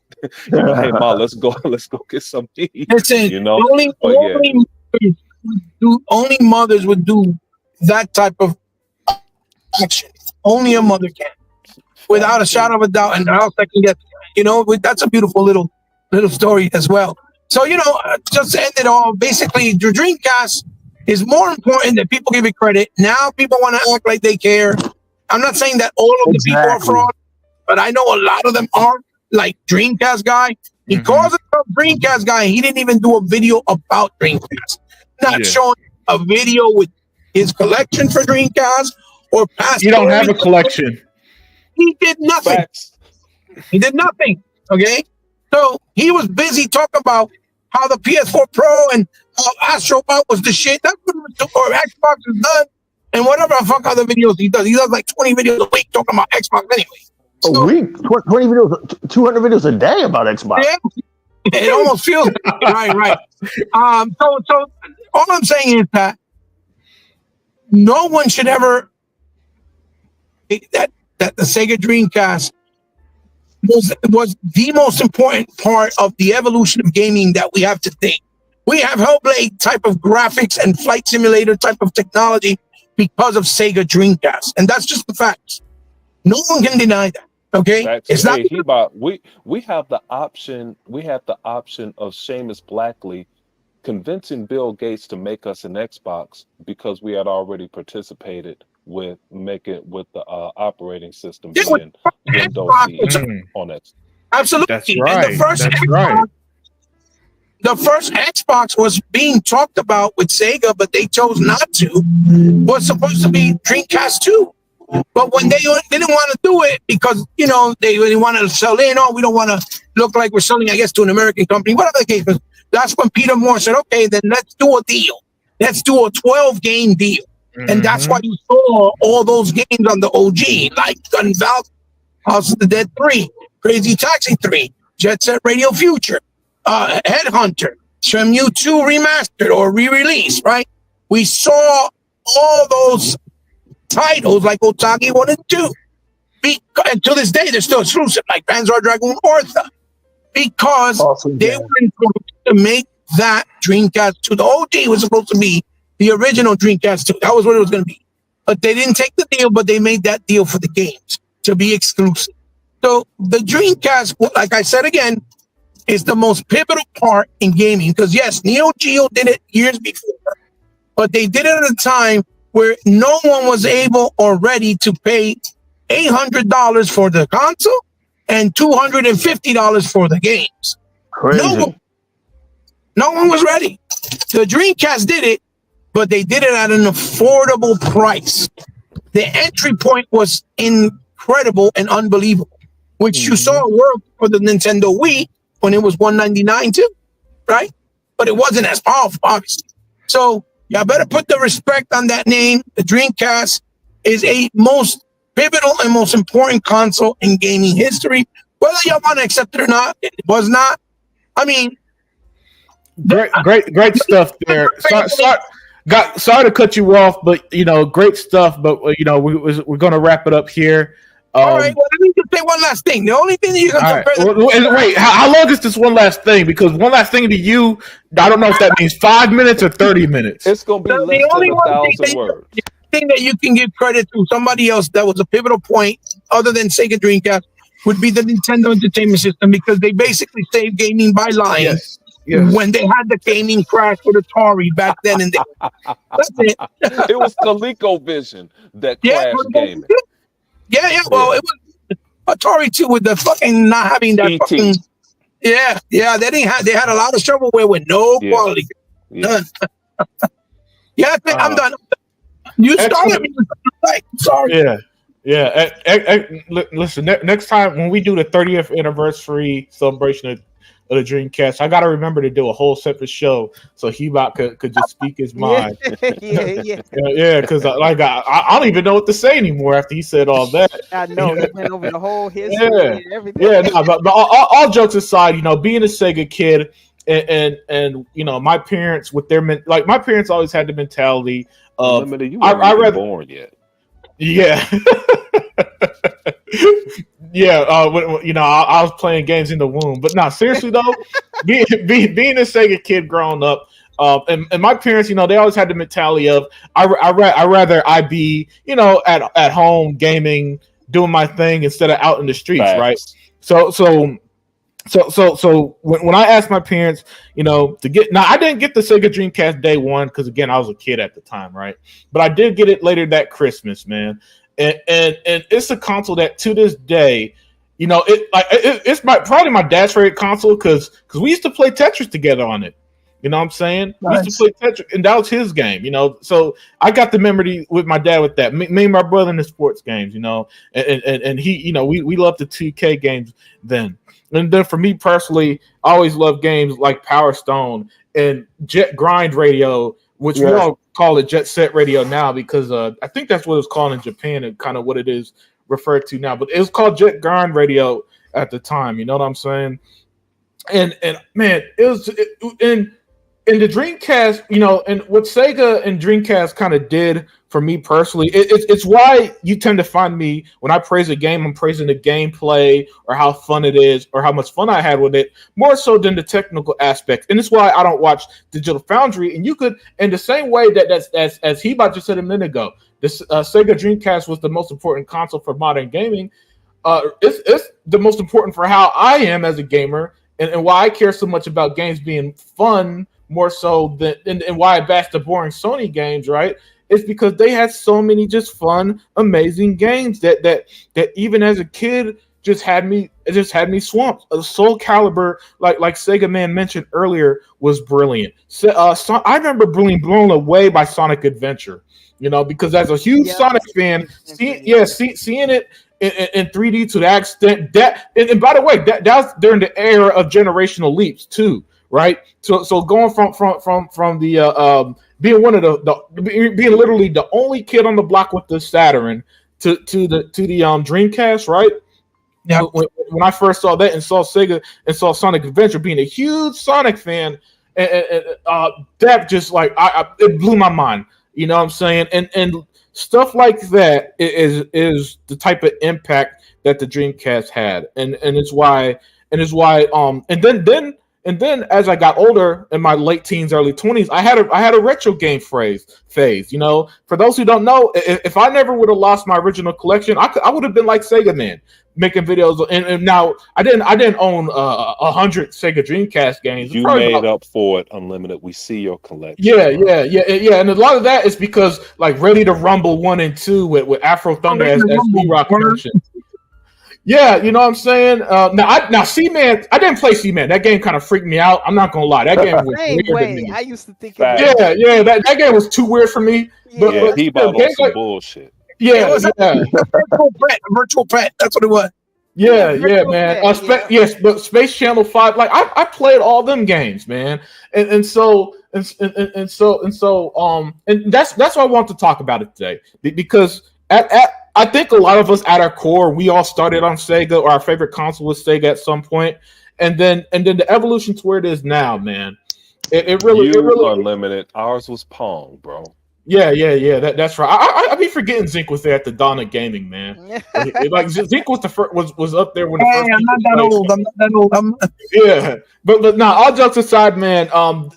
Grown up as a Sega kid, and then with me, again, like I mentioned, the gaming magazines. Again, So being a kid, I couldn't afford it, so I would just read it when I'll be at the store. You know what I'm saying? I'll read what I can before we left the store if I couldn't buy one. But it's just like little stuff like that is what is kind of what sucks about the all digital future is that there's no more those type of experiences. You know what I'm saying? There's no, where you could just download the game now. There's no more waking up on Christmas time and like your parents got you the game you asked for. Just little stuff like that is always neat. You know what I'm saying? And like I said, playing Tetris with my dad because that was his game, and you know what I'm saying, and just little and those type of memories. Virtual tennis. What was that? Virtual tennis. Fire. Oh, virtual tennis was awesome. I didn't have, again, guys. I was way younger than y'all, so I didn't have nearly as many games as y'all. You know what I'm saying? So that's why I'm not listing every fucking game that ever released because I can only tell you what I played. Games like Jet Grind Radio and Awesome. Ready to Rumble, Ready to Rumble 1 and 2. Like I played them games. I didn't play virtual tennis. You know what I'm saying? So I can't. I'm not going to. One of the best tennis games ever made was virtual tennis. To this day. Yep. To this day. Yeah. You heard of it? Can we agree on one thing? Can we agree? I think we agree on one thing, all of us, with no problem, no matter how much you played it now. The Dreamcast had one of the coolest console names of all time, I think, too. Yeah. The name is variety. Which is funny because I remember the name used to get criticized. Yes. Yeah, I remember the name. Yep. Yeah. So, but as stupid as things are now, there's always been stupidity to an extent. It's just that now in the social media era, it's way too prevalent. It's way too prevalent and way too out there. Where if you watch a video, you can watch a random video and YouTube's algorithm think that you want to see every fucking video about why gaming is dead.